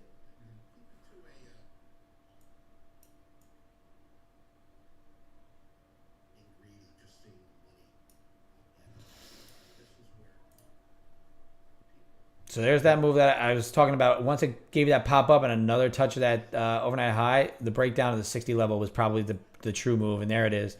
So that was the one that we were looking to catch, and we just didn't quite get it. If I would have left my risk at the high, you still got that move. But overall, now we're not chasing it. We're in the middle of that range again. It would have been nice to just take that short on the breakdown as I was talking about it, but I did have that pause. I did want to have that second to kind of think about what the trade's going to be here. I did like this move, that third lower high, giving you that confidence that if it breaks 60, it's going to break with volume, and there's the volume on the break of 60. So rotation back to the lows could be coming back in now. Microsoft and Nvidia failing their levels and trying to rotate down. Apple also holding 168. 169. Missed this entry. If we do come back up into it, you could look to see if 60 will hold, or if it's not going to hold, then you could look to see if you could reshort the level.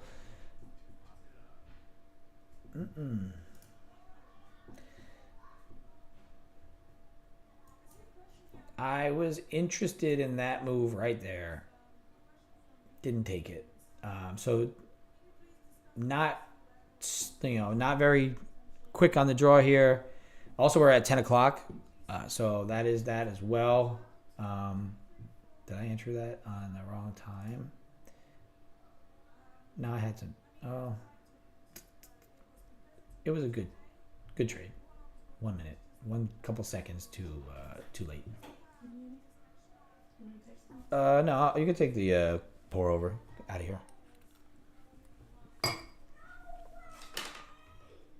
They're being good. Boys are good. All right. That's good to go. We're 1 for 1 on the trades for the day. Up a big $77.20.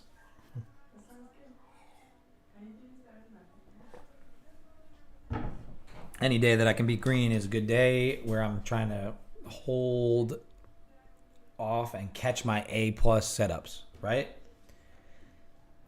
Worst case scenario there, I was break even, right? Or actually, worst case scenario was that $150 run me over. But I waited for a time where I figured if it fails this level, it'll stop me in and it'll get me pretty much green pretty quickly.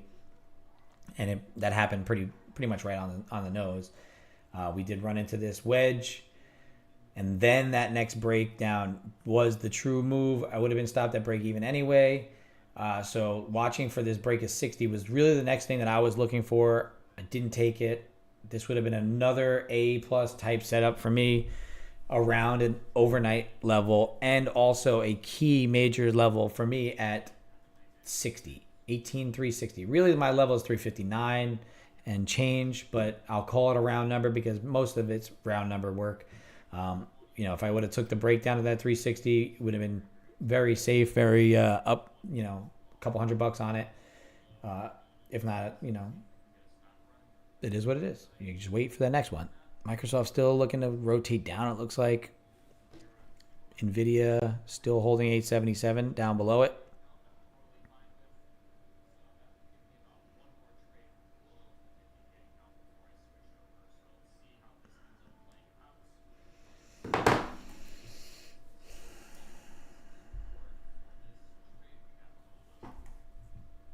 This could be a sweep of this low to just continue us back up. But we do have this consolidation here from that pre-market.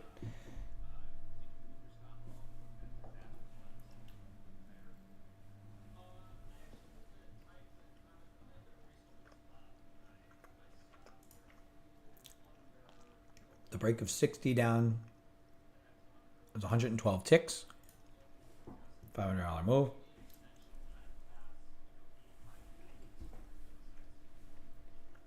S&P giving you some wicks within this zone. A breakdown of this may lead to a breakdown here. Another rotation down to VWAP. Not an A plus setup, but with everything kind of pushing down, Microsoft, Nvidia could look to see if that break of 330, 340 does rotate you down to the VWAP area. But I'm not going to play that. I'm going to take 2 minutes. Be right back.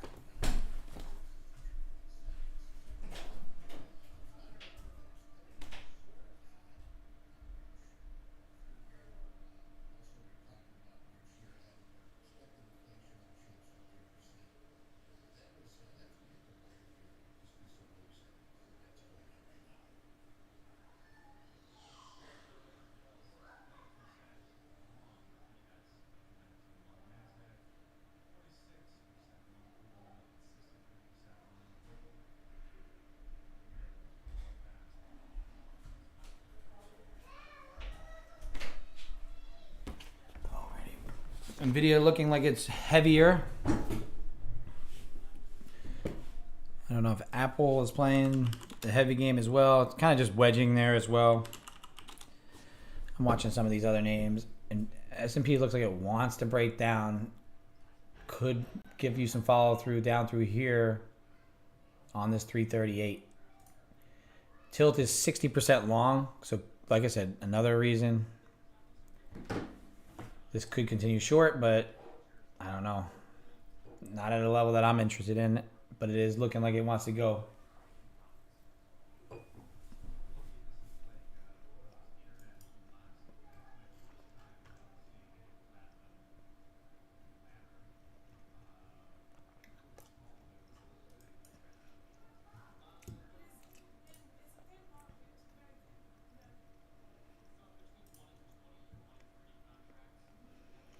Is a higher low, a break above this could give you back that rotation to the high.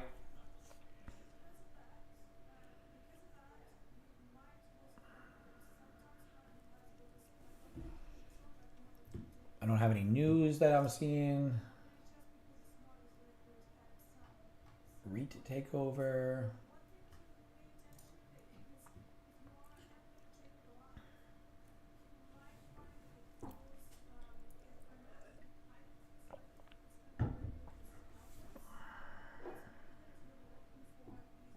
Yeah, I don't have a setup here for myself.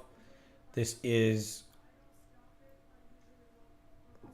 potentially a chance to get back above 60 and then see what kind of level, see what kind of price action happens at 60 to see if we can get another short there.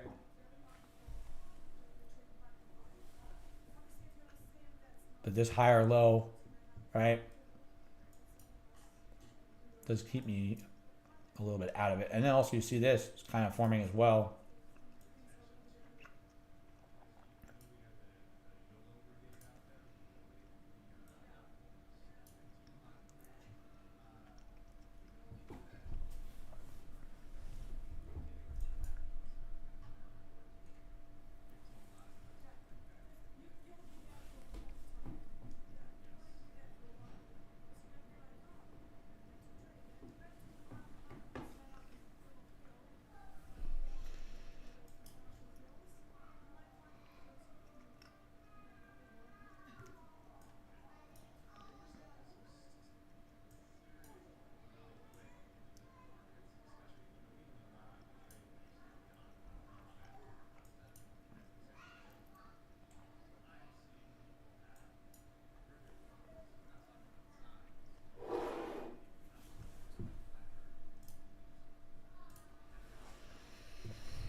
So this was sort of what I was looking for there, right? The breakdown is 60. That's the move I was looking to catch. Didn't quite get it.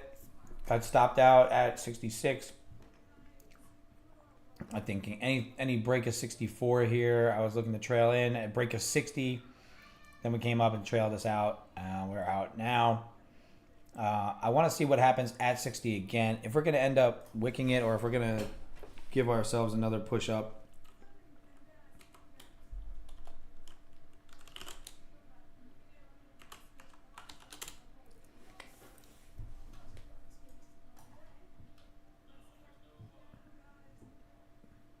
Maybe we wick it again and we look to get short back down through 60. You can see the sell-off came in here. We had sellers come in here. Came in up here.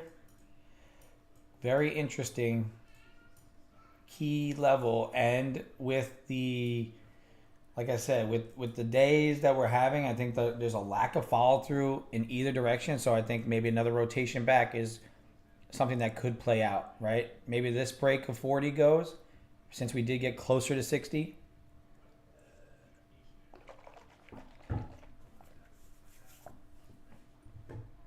Turn this around. Maybe the bull has been scaring this follow through away. You know, get down through 40, down into 12 to VWAP here. Take this short, risk just above here.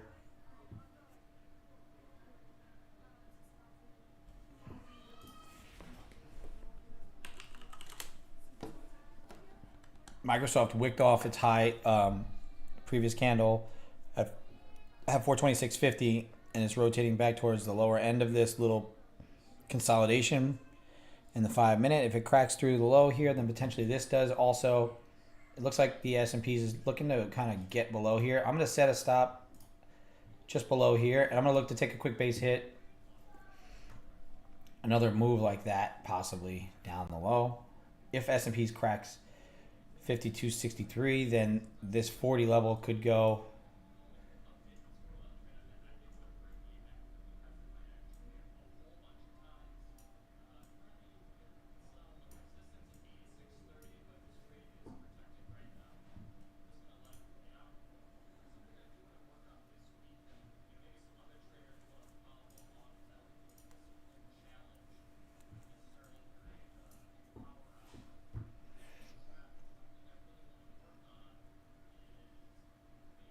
if this rotates back up, I'm going to cancel this. NVIDIA looks like it's catching a little bit, but now it's kind of just butting its head up against 77. I don't want to get wicked in and then ripped out. That's why I don't really like entering middle here, but I do think that this setup does kind of lend itself to at least a little bit of a push down. So you can see that little bit of a wick. You see S&P's trying to get through there. I want to be involved in this if it does go hard quickly like this one did here on the break of 60. A break of 40 does give me the same kind of confidence right now, especially with these equities holding below their highs. NVIDIA now trying to get above 77. If NVIDIA gets above 77, you might catch this thing running. But if it rejects it now hard, then we should get this thing to get us to VWAP. But I'm only going to risk up here to the high of this little area, some 10 points.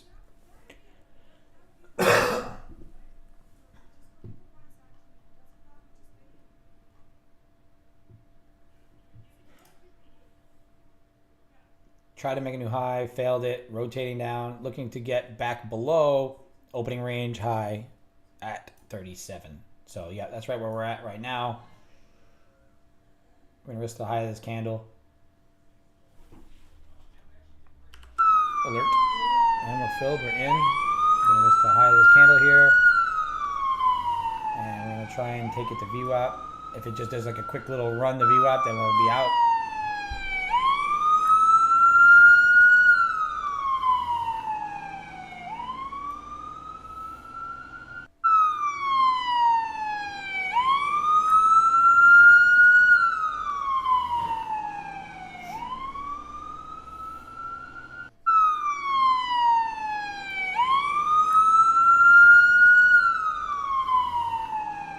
S&P's trying to hold it now. We may need to cut this.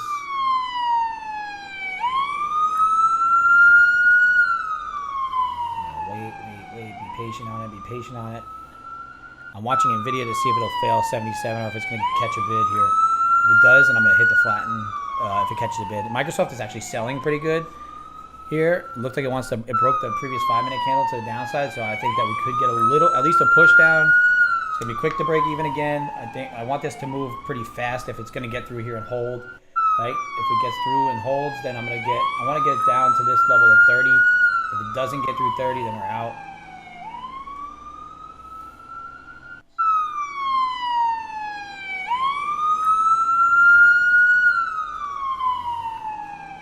S&P looking like it wants to go. We'll leave the stop up here, and then if it, like I said, if it gets down into here, then we're gonna get out.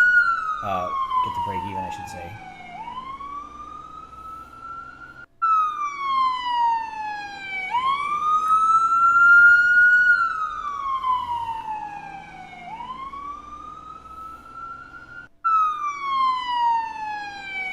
S&P's looking to get heavy. It just broke again. Hopefully that we can get everything. Everything is rejecting their highs. So we still are in good shape here with this breaking down. I'm going to get rid of this alert. I'm going to leave that there for a second. Get rid of this alert so you don't hear that siren blaring in your ears.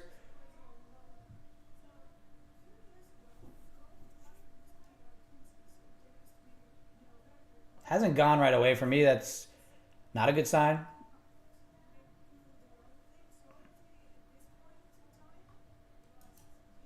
Above 45. I'm gonna risk to only 150. I don't want to be in if it's gonna get above that level, to be honest with you. With everything getting heavy, if this is not gonna follow through, then I don't want to be involved. Anything above that 45, I'll call it 46 because I don't want to get totally wicked. Yeah, I'm out. So I limited my risk there because the lack of follow through on that. We're down $85. All good there. One winner, one loser. Limited our risk to only 150 because I thought if it broke that, it's going to continue upside. I'm not trying to diddle in the middle there anymore. I don't like the lack. There's lack of follow through, lack of liquidity here. I was a little early on it. If it goes again, maybe we'll go short. Russell rejected, S&P rejecting, NVIDIA rejecting 877. Microsoft wicked its bottom, but it didn't follow through. So, if I'm not going to get a follow through on a short right away, I'm not going to take it. I'll maybe take it this time if it breaks through. This might be the true breakdown, so I will just have that sell there. If it does break it, if it gets heavy, then I want it to go fast. If it doesn't go fast, I'm just going to hammer out, like I said, at the same spot. If we take the loss again, we're going to take a pause and just sit and wait.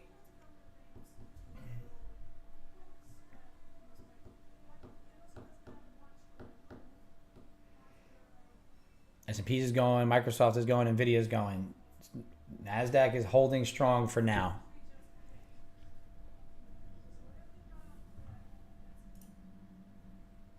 Delta pushed up, didn't quite make new highs.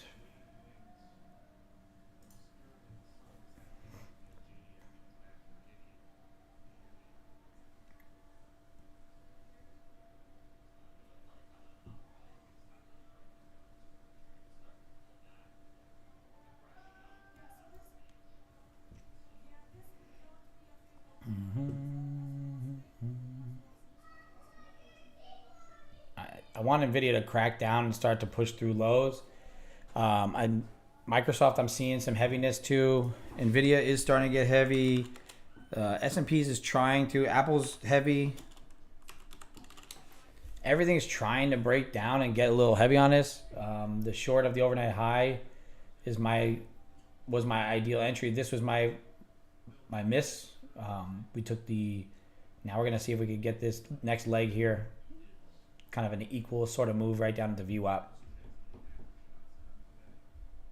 Starting to build up. Delta. Starting to roll.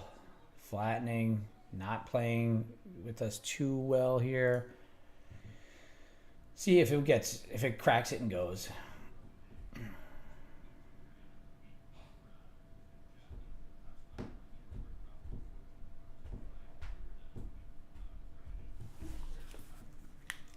shooting our shot on it one more time here. Order filled. If it's gonna go, it's gonna go now. I would like it to VWAP and beyond.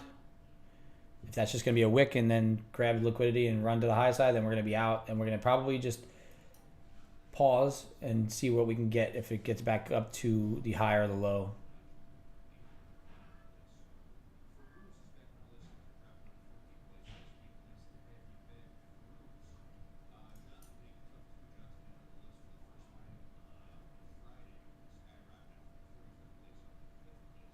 Patience, patience, letting it go. Come on now.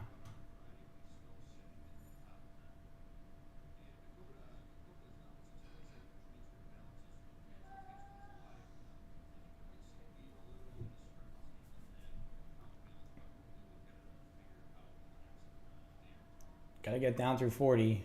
If it's gonna keep holding this 40 level, then we're gonna have to reevaluate. Yep, we're flat. We're down 350. We're going to pause on this. We're going to look for one more good setup. Like I said, if we hit off on 500, we're going to lock out.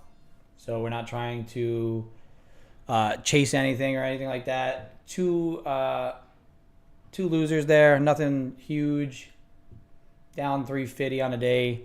Looking for that one more good A-plus setup. I'm not going to hammer in. I'm going to take a pause here. Let it go and see what happens with it.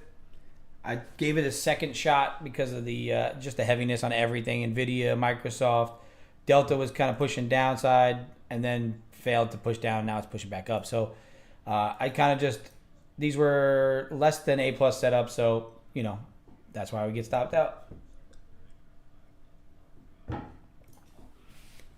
No harm, no foul. Still up on the account pretty nice. Up $700 on the account.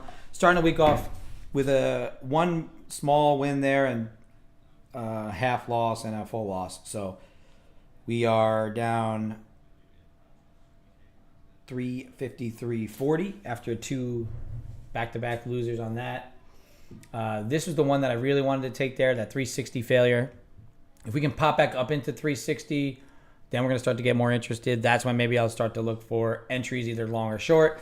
But it's going to have to just tell me where it wants to go. Based on the way it's holding this 340, we'll see a break above 360 may carry us up into previous day highs, up into 400. But also need to see what happens at the overnight high. If it's going to break, retest, run, or if it's going to break, fail, roll back to VWAP. Overall, took a really good entry here. A-plus setup there. Trailed ourselves out a little tight. Was one move too soon, right? The third touch was really the key touch. And we could have made that the day there on that break of 60. But now we're playing a little catch up. It's all good. We're one good trade away from taking everything back and then some.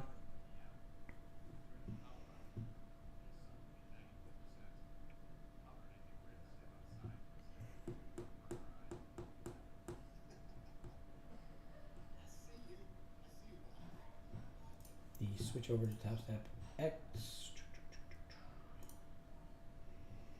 I'm going to be patient now. Let it kind of play. If I can catch one more good trade, or it's really going to be one more good trade here. If it's a winner, then we hopefully cover our two losses. If it's not a winner, if it's a loser, then we are going to be locking ourselves out. Nowhere near our max drawdown, but our personal drawdown for the day is going to be 500.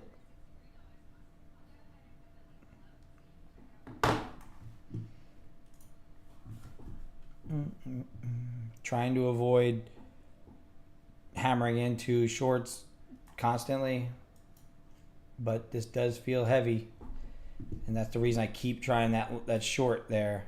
You're getting the delta to play along now. You're getting a little bit of a push down into that opening range high.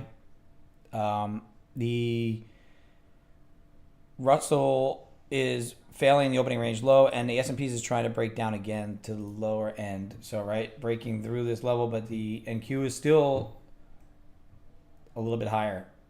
All right. So maybe this next manipulation, double top, take a third shot at it, down through that low, and see if it'll go this time.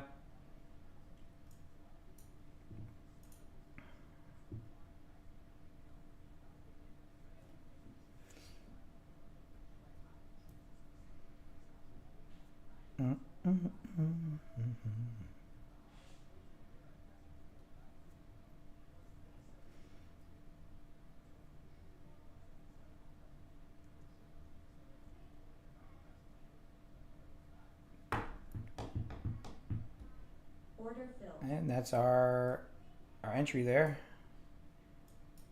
See if we can get a push down at least into VWAP. If we can rotate through VWAP, then low of the day. But I don't know if we'll be able to trail that far. I'm going to start trailing the break even as we get through these lows. And see how far down we can get it.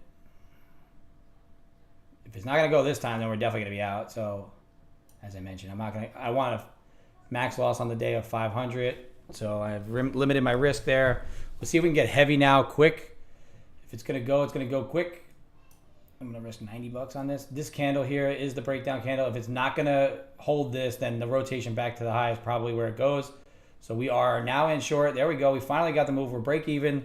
Let's see if we can get to VWAP. If we can get close to VWAP, then we're going to start to trail tighter. We're going to get our stop all up in that right there, right? But we're going to let this thing dance around at this low here before I trail it. I want to see if it'll crack this low. It needs to break through this low, and then I'll move up to 30. But right now, it's kind of rejecting this little wick here. The follow through, like I said, on everything is very difficult to get on today. So we are going to look to see if I can break this low at below 30. I'm going to move my stop there, and then we're going to see if we can get down to VWAP. Then VWAP after that, that's what we're looking at. But right now, it seems like it's very difficult to break through this low. We're not getting that follow through quite yet. So I don't know if we're going to get it or not, but we are risk-free on it. Did get the move that we were expecting, but follow through is difficult right now. There we go. I don't think it wants, if it gets above that, then we're out. Actually, nope. Yeah, we're going to cover our risk and that's it. Our entry price. Oh, yeah. Damn, that's a good bounce.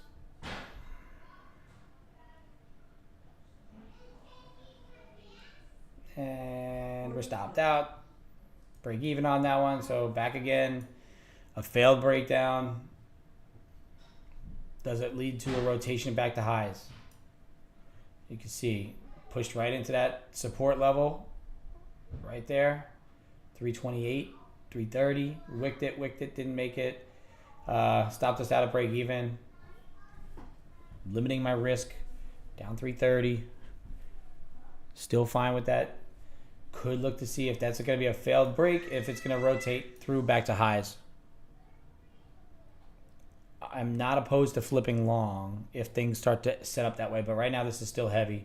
And a break through 330 gets us to VWAP. There we go. That was what I was looking for, and I stopped myself out again on it. Stupid me. It is what it is. That was perfect. Could have looked for that. Couldn't have looked any better than that. Now I can't enter because I'm close to VWAP. So now I got to wait to see if we rotate to the other end or if we push back to highs.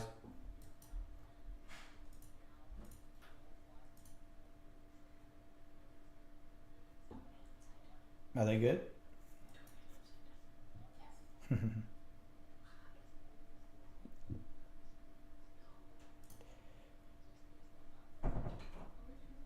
So the short from the overnight high, another beautiful entry, right? We played that, and we have not been letting our winners or our idea play out, right? That's just kind of my quick trail strategy that kind of gets me in trouble at times as far as just taking not a loser, but just taking not enough on my profits.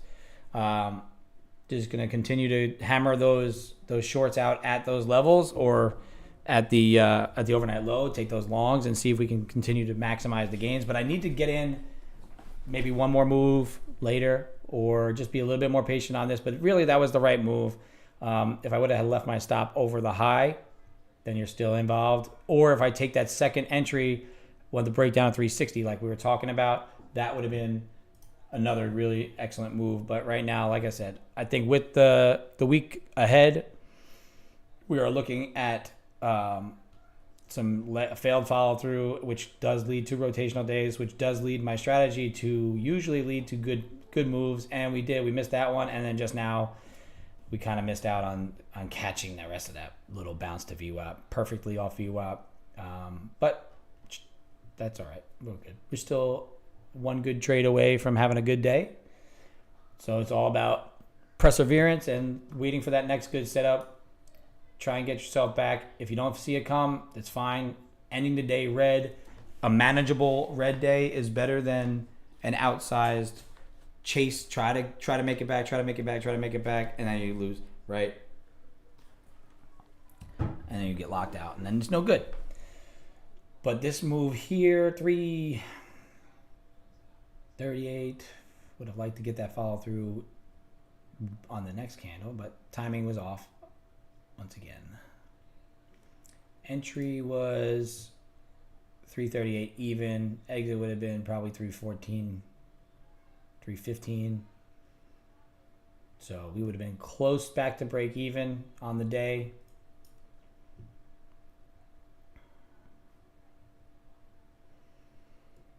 NVIDIA looking to get back above 877. If it does, watch this rotation continue. Back to the upside, I should say.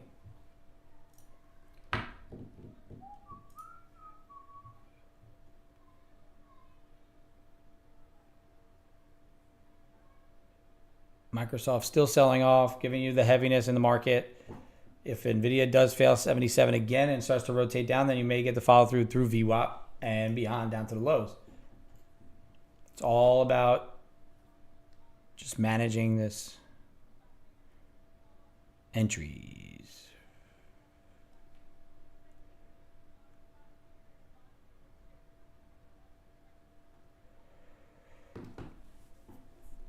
This week is a shortened week for me. I am, like I said, traveling up to New York for the trader meetup, the Tradecaster meetup in New York City. So I'll be flying up there, and we'll be doing some other meetings and stuff. So it's going to be a good week. Let me turn this fan on quick. It's going to be short, like I said, but worth our every day that we're on here. We're going to make sure we maximize our A+ setup game here and try and capture what we can do while we're here, right? And then head off to New York with another good week. NVIDIA bouncing, but Microsoft really heavy. You can see Microsoft being really heavy. That's kind of what led me to believe that this short was coming in anyway. Got stopped on it the first time, stopped on the second time, and the third time followed through. Could have covered my risk, but I went to break even, and I thought maybe the follow through wasn't coming. And look at that, bounce right to VWAP. There's NVIDIA trying to reclaim, and there's our main screen. We are sitting down 331 on the day, looking to see if we can get one more good trade coming. Couple break-even trades and one full loser, one loser. So we still have a little gas left in the tank. We have one more good full risk trade to come into play before we have to lock it out. For myself, my personal loss limit for the day is going to be around 500. Watching this is a chop zone I don't want to be involved in. I don't want to be near VWAP. I'm going to be watching until I get the opportunity to come in here and execute something good. Lower high. This was a wick off high. We were talking about this short from 360. Didn't take it. Missed it. Then tried to catch the short through this level once again. Got stopped out twice and then took a break even on it, basically.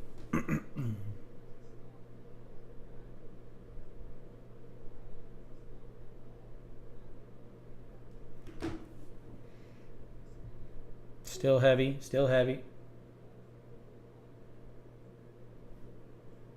And there's that big push down now. Look at that. Beautiful. Good on me for being such a weenie on my trail. Oh, sarcasm. This was such a good setup here. Another setup, 360. Now you're shorting down to the overnight low. Now we got to see what happens at the overnight low. This is where we're going to see if it's going to be a rotational day or if it's going to finally follow through to the downside. I did mention that if it breaks this level again, that's a chance that it does hold.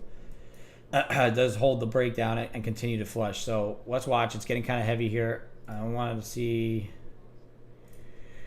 good delta push, congruent. Everything is kind of good. Pushing down through VWAP, down through opening range low. S&P's looking to try and get to the low of the day. Russell's holding up a little bit better. S&P's back through VWAP, looking to get down to lows.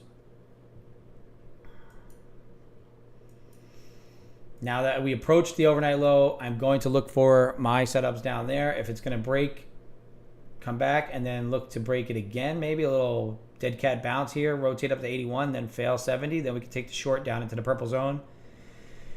If we just flush it, then we got no trade. If we give it a little same deal as we had down here, push down, hold, rotate back upside through 81. Excuse me. NVIDIA didn't really break down as much as Microsoft did. So it's holding up a bit better, which may hold this up some. Two pretty strong volume candles there. Bang, bang. Got some wicks there at 300. 300 might act as support, but I don't know if it will. I think we'll get down to the lows.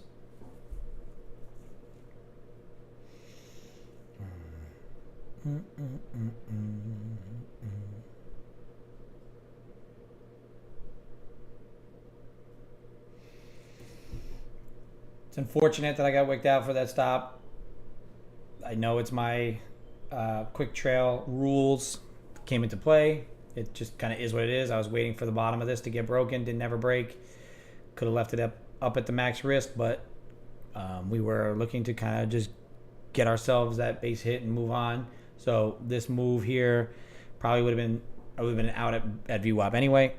But looking to get that rotation down to the low is what I was looking for. After we cracked that 60 level, I thought rotation to the overnight low is possible. Making all the right calls and a couple missteps along the way on the short through this 340 level. Third time was the charm. Shot my shot at it, took a break even, and then it rotated just like one candle after I broke, stopped myself out, which is fine. I'm not trying to FOMO in. I'm not trying to catch up. I'm looking to get another really good setup around a level that I can work with. I don't like to enter on VWAP. I don't like to diddle around in the middle as much. The 60 to 40 level to me was a good level to work with based on my NQ longer term channel breakdown. That 327, 330, 340 level was that next area of where it should break through and hold. And now we're getting into that downward channel again. So we're looking to see if we can hold that down channel below 320.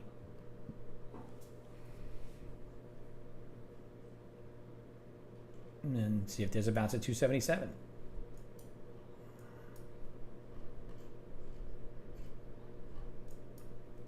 Just trying to keep myself accountable, trying to keep myself ready to chill.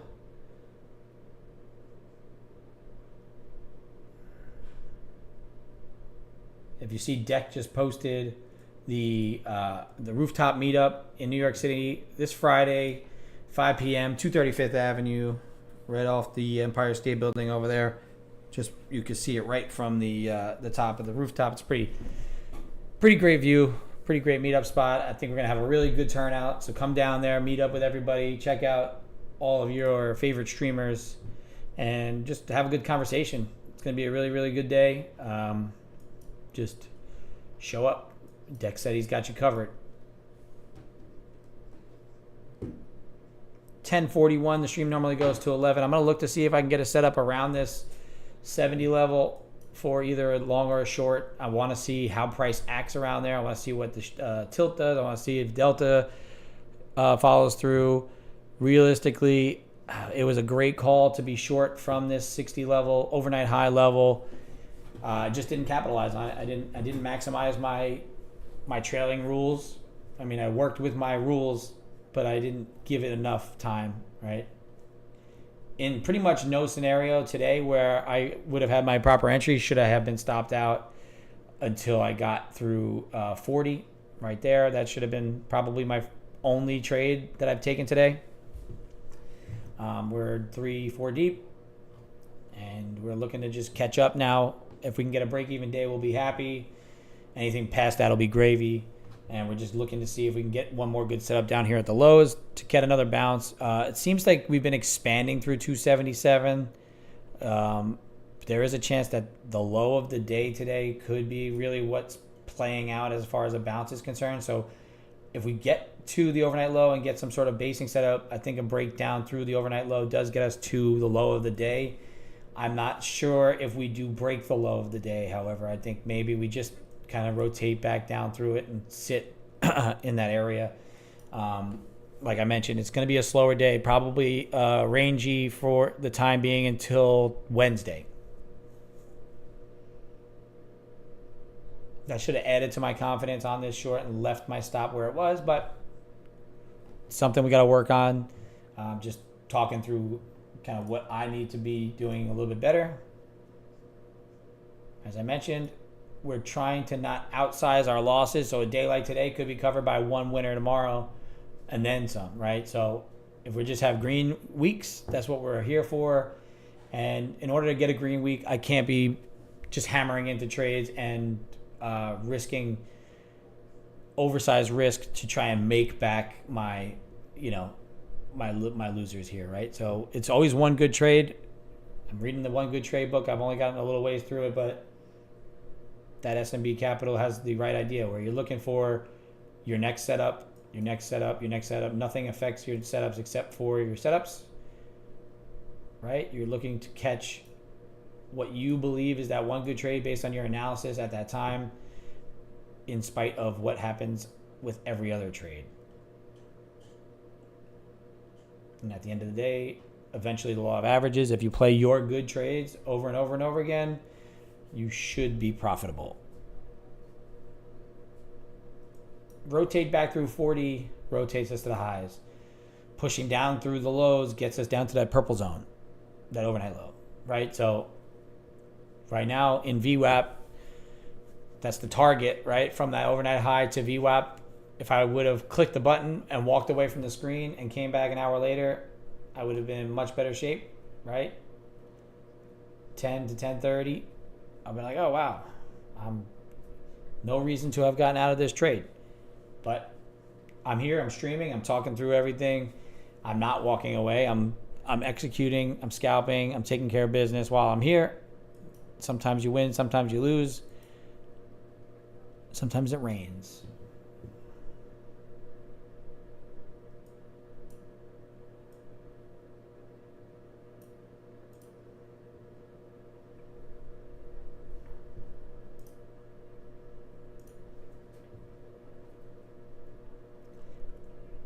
Overall, everything was good today so far, except for those two executions in the middle here.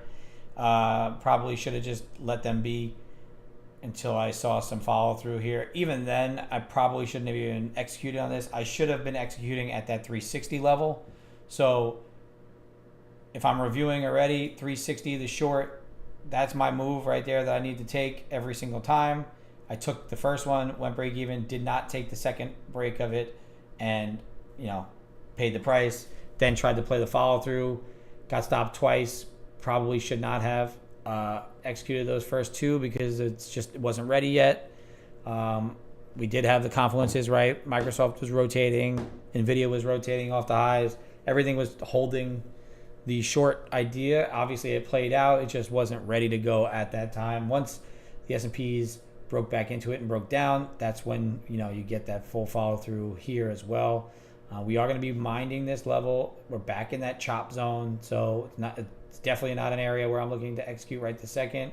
You did get a wick off bottom on high volume, so potentially watch that for a rotate back up through VWAP. But if it doesn't follow through, I'm going to close that because I don't want this. Sure, yeah. Delta, again, pushing lows. Price didn't make new lows. So we got a higher price. This is the low from earlier. This is the low right now. Here's where we were with sellers then. And we were trying to make that new low delta already. And price is pretty far off of that. So just be mindful of that. Sellers are coming in higher than prior.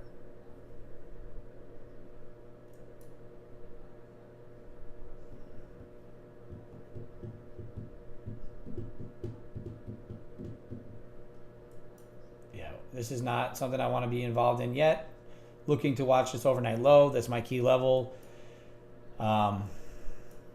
Anything that kind of rejects the overnight low, pops into 81, then tries to retest the break of the low, I'd probably take that short there below and risk the 81 and see if I can get the rotation down through purple and into that 200 level. But I don't know if we can break through the low of the day. So my trail is going to be pretty quick down through 50 just based on that that level break. But the overnight low, we're gonna watch it here, see if it holds like it did prior, or if it's just gonna break it flush. Like the next touch of the overnight low probably gives us a good break.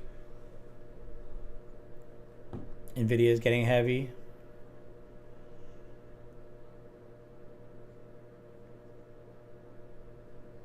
$247.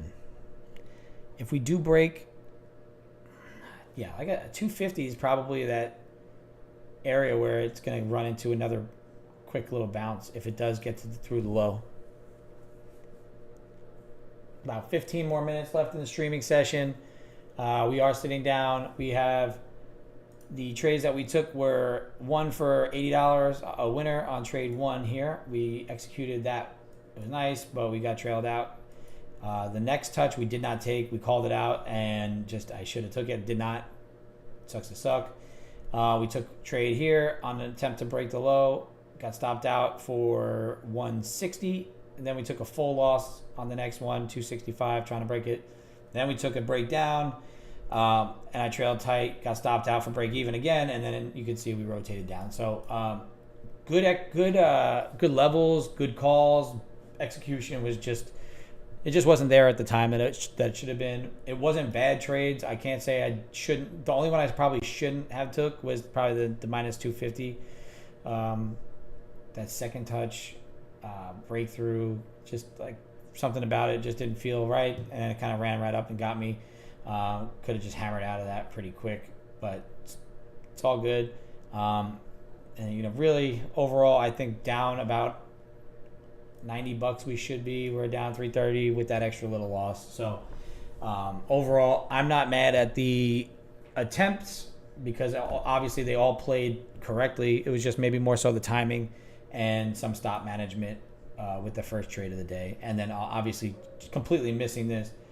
This is a Topstep X. So I am funded with Topstep. I use their proprietary platform that they got here. This is my funded account with them. So they use TradingView charts built into their platform, so it looks like TradingView, acts like TradingView, but it's their own platform, right? So they have a lot of things built in that are pretty useful for the prop space. Nvidia still just kind of dancing around that 875 up into 877. I want to see another leg down here, see what happens around that overnight low. If we can get a divergence set up and another rotation back higher, that's where it's going to happen from that overnight low area or that purple zone. I may look to take the short depending on how price action acts, as well as Delta here, which attempted to make a new low and then bounced again. So I'm going to just put this line here right now for the low. I just want to watch that.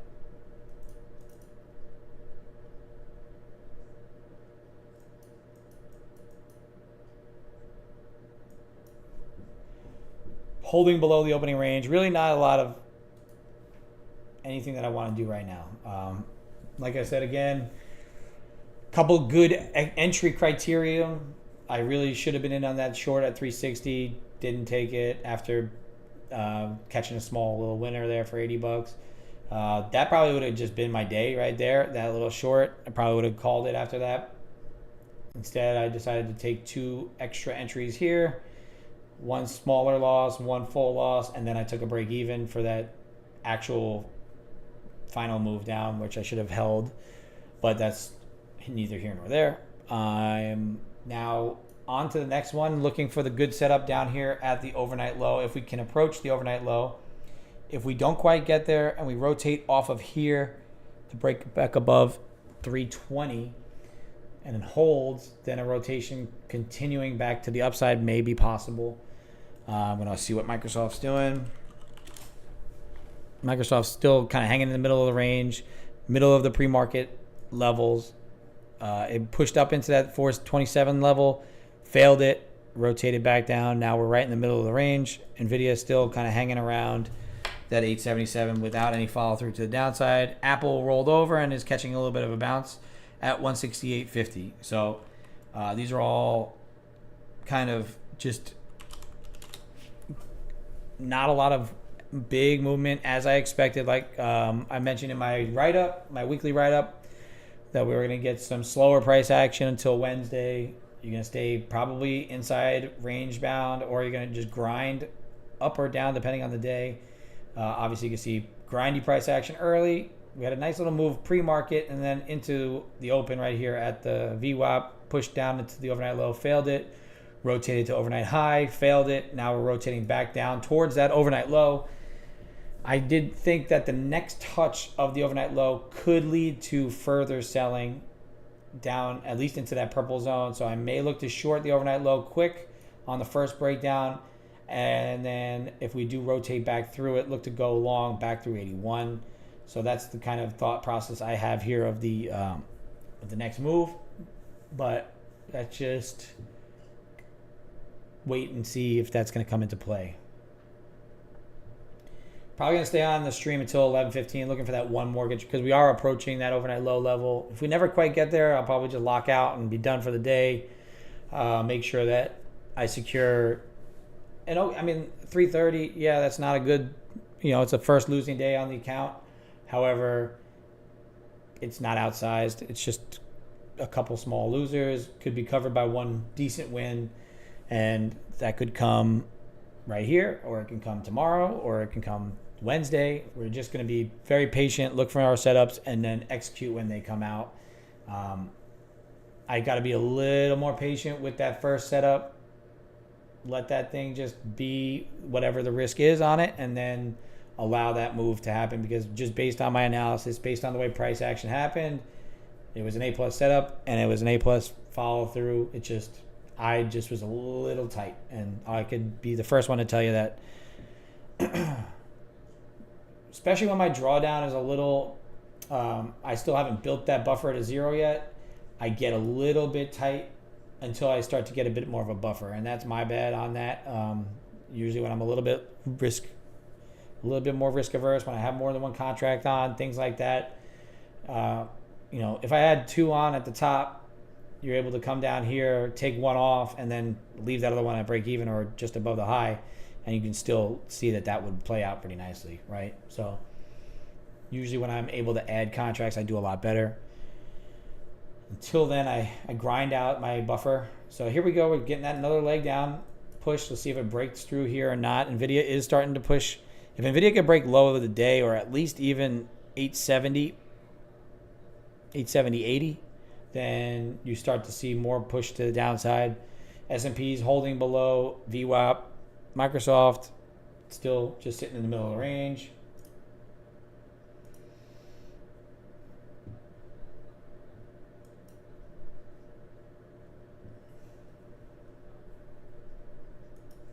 I'm just going to type this in here so for anybody that comes in and sees the question but does not hear the answer, that's what the answer is. Topstep X. Once again, I'm going to just kind of walk you through the little layout here. I have my account that I'm trading currently. You'll see it 50K Express funded account here. This is my current balance of the account. This is your max drawdown limit. So if the balance gets all the way down to down 936, that's when you burn the account. This is a current realized P&L for the day, down 331.20. No unrealized, and then this gold bar is your just how far you are towards your max daily drawdown limit, which is 1,000, which we are not going to hit today, unless some wild shit happens. But I'm not playing that game. Our max loss is going to be right around 500 today. We're going to lock out. If we do hit it, I'm going to personally do it. We have a lockout button that Topstep does provide. So as soon as I hit that, it shuts me down for the day. So let's see if we can get through this overnight low. If we can do that,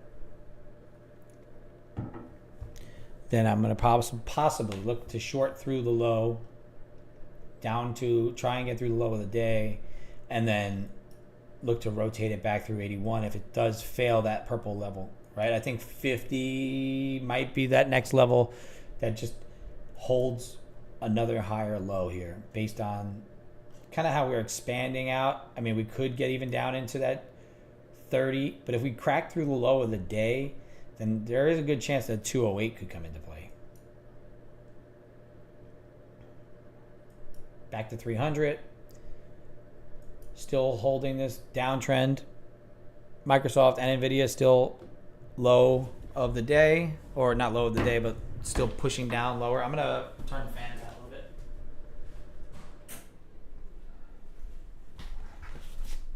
Ooh, yeah.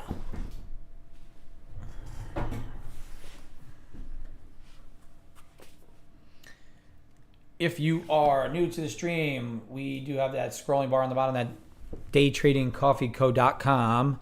Use my code PolicingPips for 15% off all your orders, because it is my company. We are a company of traders who make coffee to fuel your trading adventure.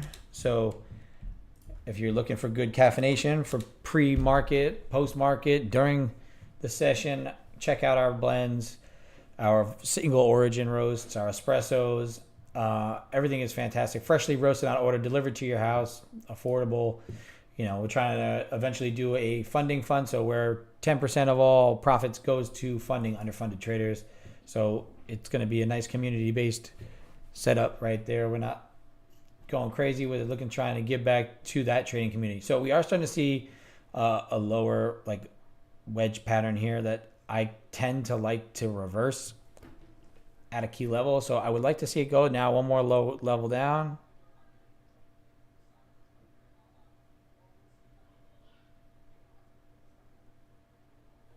Give me one more leg to the downside. Maybe get a rejection of the overnight low, then rotate back through 81. Then that could be a long idea. It is 11 o'clock on the nose. I normally end my stream at 11. Today I'm going to go till 11:15, 11:30. We do have a shortened week, so I am going to try and be on a little bit longer today and tomorrow. Hopefully Wednesday. Thursday, probably not going to be able to get on. And Friday, we will be on an airplane up in New York City for the meeting of the traders. If you are in the area, stop by. It's going to be a great event. You get to meet all your favorite streamers, all your favorite cohorts within the chats. So you might be able to meet somebody that you only know by their chat name. Become good trading buddies.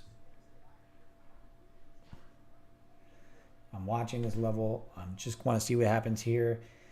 At this time of day, it starts to get even more slow, but I do tend to get a couple moves at around 11:15. So if I could get that rejection of that overnight low, not trying to force it in, or I can get a continuation of the overnight low, I do have both scenarios played out. If we can get down through it, a follow through down to 50 and a failure back up through 81 could also lead to a nice move that way as well. So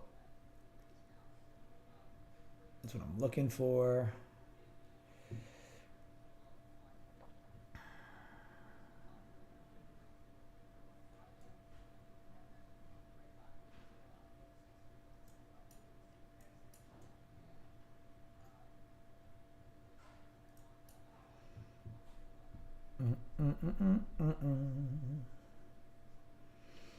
If you're going to watch the solar eclipse today, make sure you wear your specialized glasses.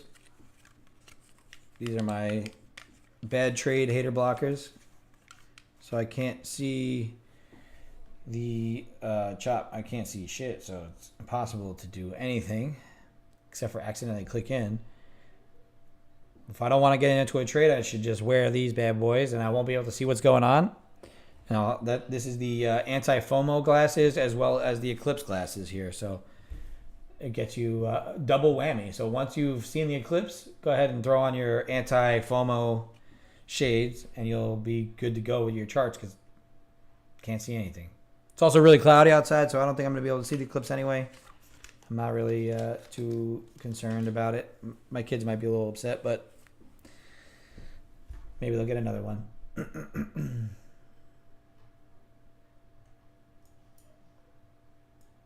At least we don't live in times where we were in the Aztecs or where every eclipse people got murdered until the sun came back. So that's nice where we should be okay here. That's something I'd be interested in living through. Times are good. This level here, this 80 level, has held pretty nicely. So I'm going to be watching this for some rejection as well. The previous flush of it came back up into that area where we're at right now and then failed it. The next touch of it failed it down through 70. So you could probably cheat this low if you're looking to short through it, right? You can limit your risk a bit right there. If you want to sell through the low and risk to the high end of that and then see if that overnight low will break, kind of cheat on it a little bit.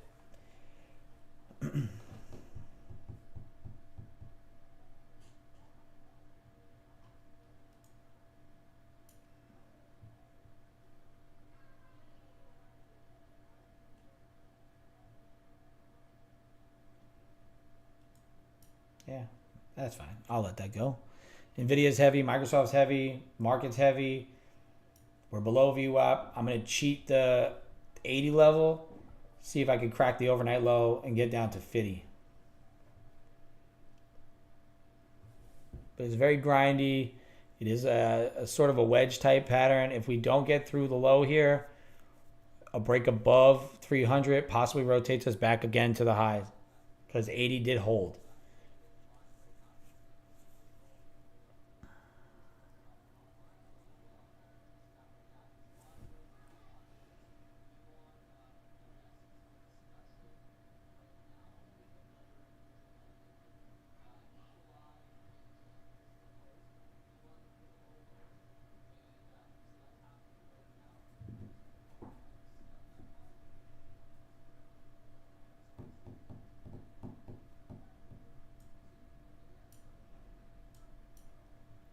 Once, twice, three times. Could this push down the fourth time? Be the actual crack of this 80 level? With Nvidia rolling over and Microsoft still trying to push through lows, I do think that the sell is the better play still. And I would like to get through the overnight low. So I'm, like I said, I'm cheating it a bit. I'm trying to get through it. I want to see if I could flush the overnight low, but I think if we break 80, that's going to lead to the break of 70, which then leads to my 50 level probably getting tagged there. So that's really what I'm looking for target-wise. If we can get through 50, then 208 would be your next target to the downside.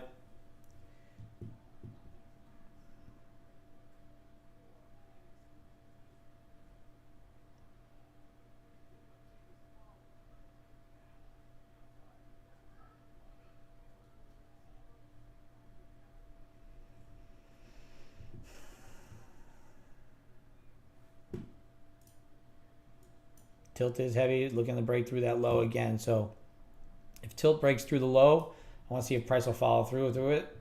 Short tilt is 56%, so it's not super heavy. So price could continue through, I would think, pretty easily. Wedging.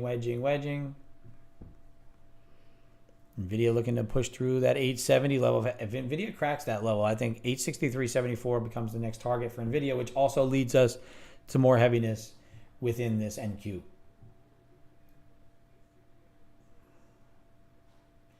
Although we could short squeeze, type this, right? Squeezing, squeezing, squeezing, squeezing, pop. That's another scenario here. With the 80 level holding.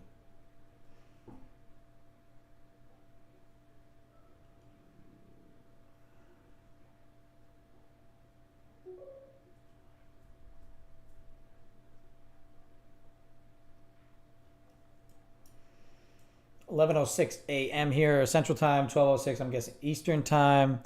Don't ask me what it's Western, Pacific Time. Don't know it.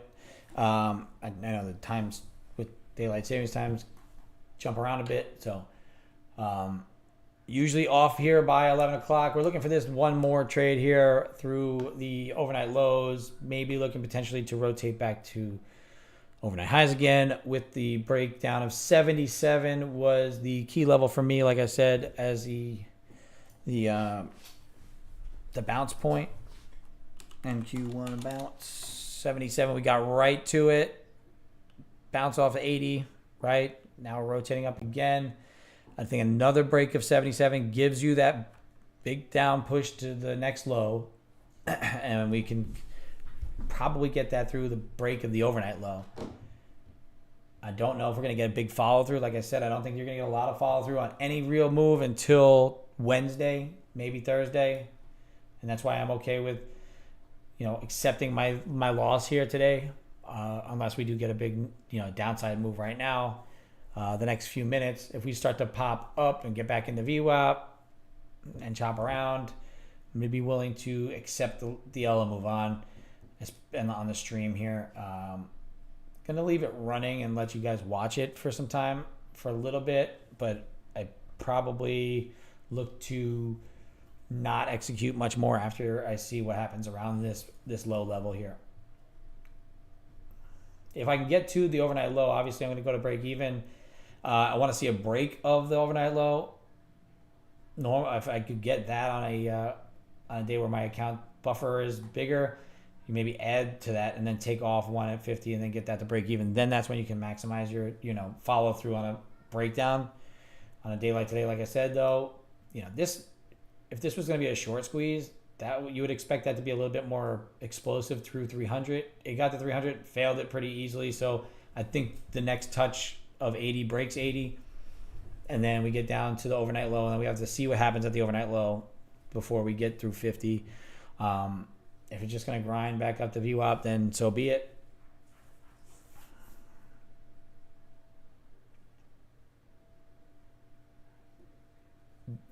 Being a lot more patient, waiting for some of these levels to come into play for me, even though I'm down today, it really takes away a lot of that emotional tilt feeling, right? I'm okay with those losses. I'm a little more mad at missing out on that trade that I talked about, the 360 breakdown, because it was still part of my A+ setup that I kind of should have just re-entered right there. And then I got into these other ones that were a little less than desirable, but overall, I'm just content with executing well thought out ideas. And, sometimes you lose, sometimes you win. That's just how the market is. And this time, if this breaks through here, then we should get a little bit of follow through on it. If it doesn't, then, like I said, it's just a day where you move on, and then tomorrow you just make the next good trade and you see if you can get that follow through and manage it a little bit better than you did today. And then you just continue to build that account up and to the right, and that's all you can ask for. NQ, NVDA. I have that order out there. Hopefully it doesn't just wick it and run up. I gotta use the bathroom real quick and be right back.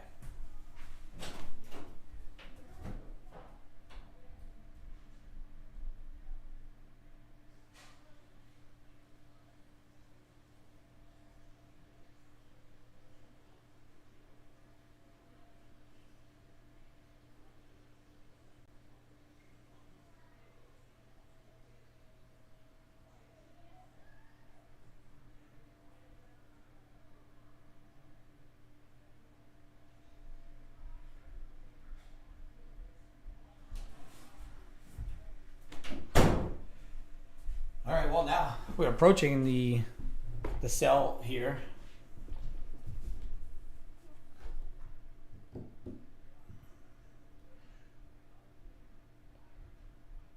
You can see that there's higher volume here that has been executed. 80 below us wants to get touched.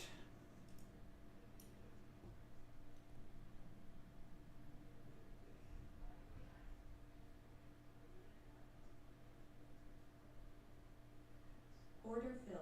And we're in. If we get stopped out, we get stopped out. If we can get this down into the purple zone, we'll be happy. Looks like it wants to bounce off of 80 again. So I thought if we could crack 80, that we could get down through overnight lows, but it looks like it wants to bounce off of 80. But let's see if we can get that flush now here. Get that flush through the low.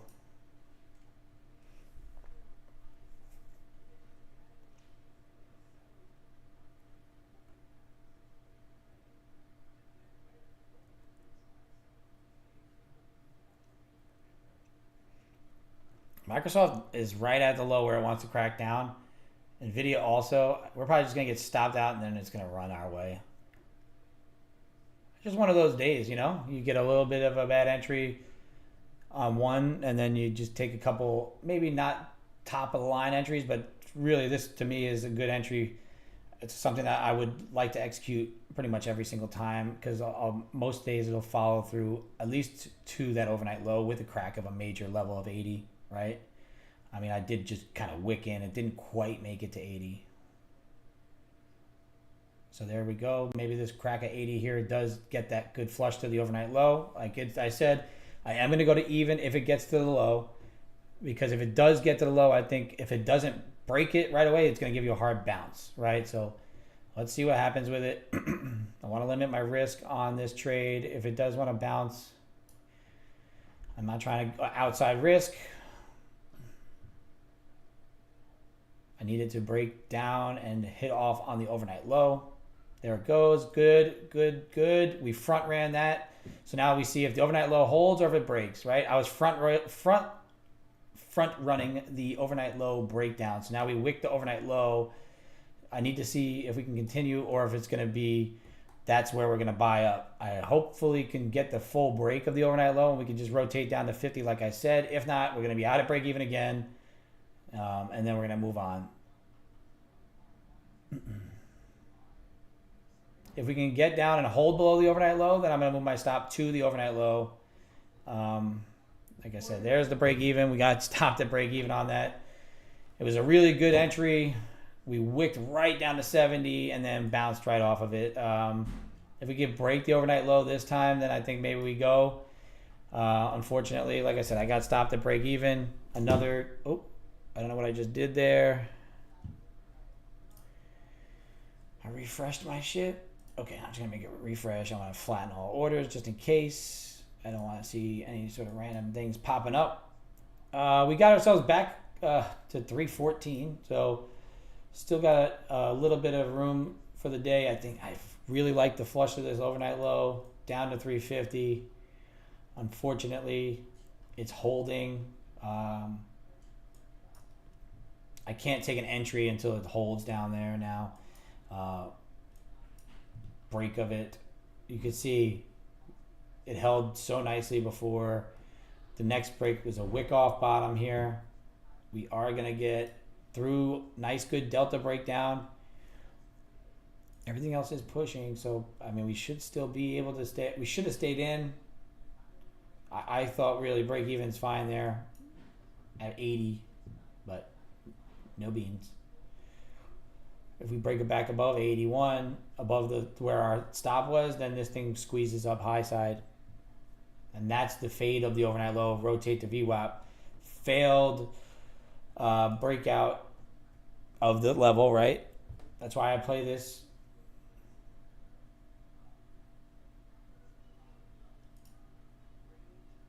I did mention I wanted to give a buy above that level if we do not fail the low. So that's what we're going to do. We're going to play that plan.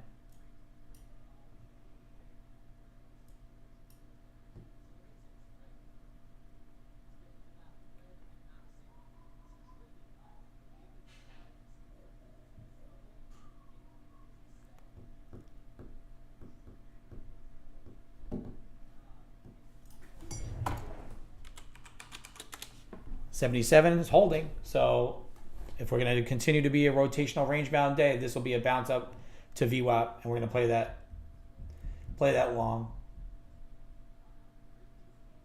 with the 77 stop.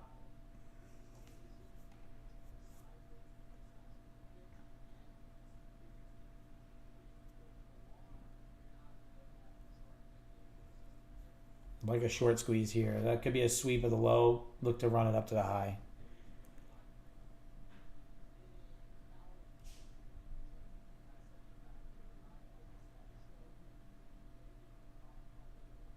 Order filled.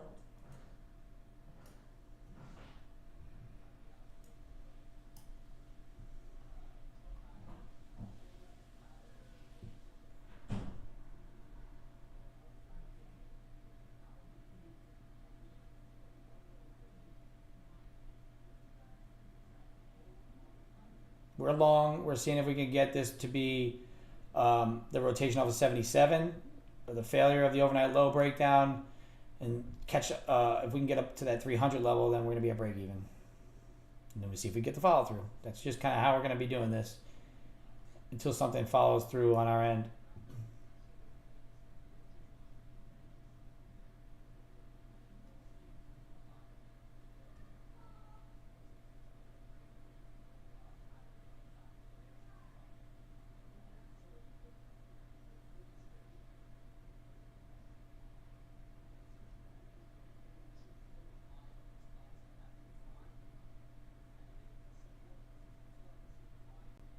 $77, nice bounce point. Really, really good bounce point. I'm going to leave this stop until we get to 300. If we can get up over that, we did have a choppy area there before, but this was exactly the play that we missed on the morning. So we're looking to see if we can capitalize on the secondary bounce off of it. If it's not going to follow through, then, we will be out. But I think realistically, we could get it back to 300 and then hopefully could grind up into VWAP, but just need something to bounce with us.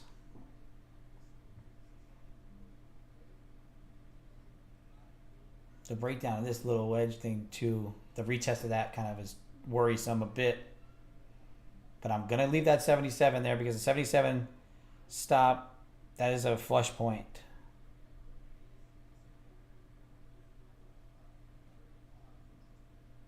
You can see price speeding up at this area. This is definitely a decision point. Is it going to squeeze up or is it going to just melt? If it melts, then we're out for the loss on the day. That's it. We're going to lock ourselves out. If not, if it pumps up, then we're going to see if we can cover our loss on the day and get ourselves back green and be done. We're actually getting just good setups here. This is another really good setup for me. Sweep of the low, hold of the overnight low, hold of a major key level of mine. And if it's going to get back down below it, then I'm going to be out anyway. On a 30-minute basis, it shouldn't want to get back below that level. And if it does, right? That's just what price action wants to do. But we're putting ourselves in a good risk to reward scenario here. A little more than 2 to 1.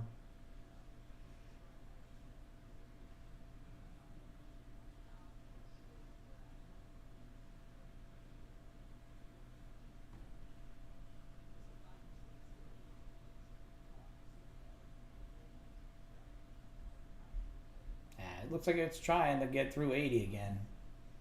Another big hard flush at 80. It's out. We're out.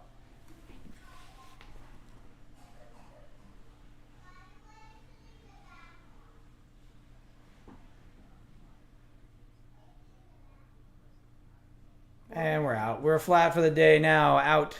We're locking ourselves out. I hit my max loss limit for myself. 500 on the day. Lost 526. I bet you we bounce from here. And then we will be a bit annoyed at just getting ticked out, but so shit happens. Still up 536 on the account. We still have 2 more good trading days for the rest of the week. Looking forward to the Trader Meetup Friday in New York City. If you're going to be out there, come say what's up. Took a couple extra losses that I shouldn't have taken in the middle there. And then this trade here we had to take. It was a bounce off that 77. Rejection of the overnight low. Looking to reject 80. Overall, got to take that trade pretty much 10 times out of 10. So this time we failed it. We had some really good trades called out early, and we just didn't execute properly. So kind of set ourselves back on chasing a bit. So like I said, on the days that I trade a bit more, kind of grind myself into a little bit of a hole. But overall, the executions weren't terrible. I'm satisfied on the areas I executed. Some days you're going to lose, some days you're going to win. You can come back out tomorrow and just regroup, plan out another good trade, and hopefully we can go 1 for 1 and be done. So until tomorrow, 8:30 a.m. Central Time.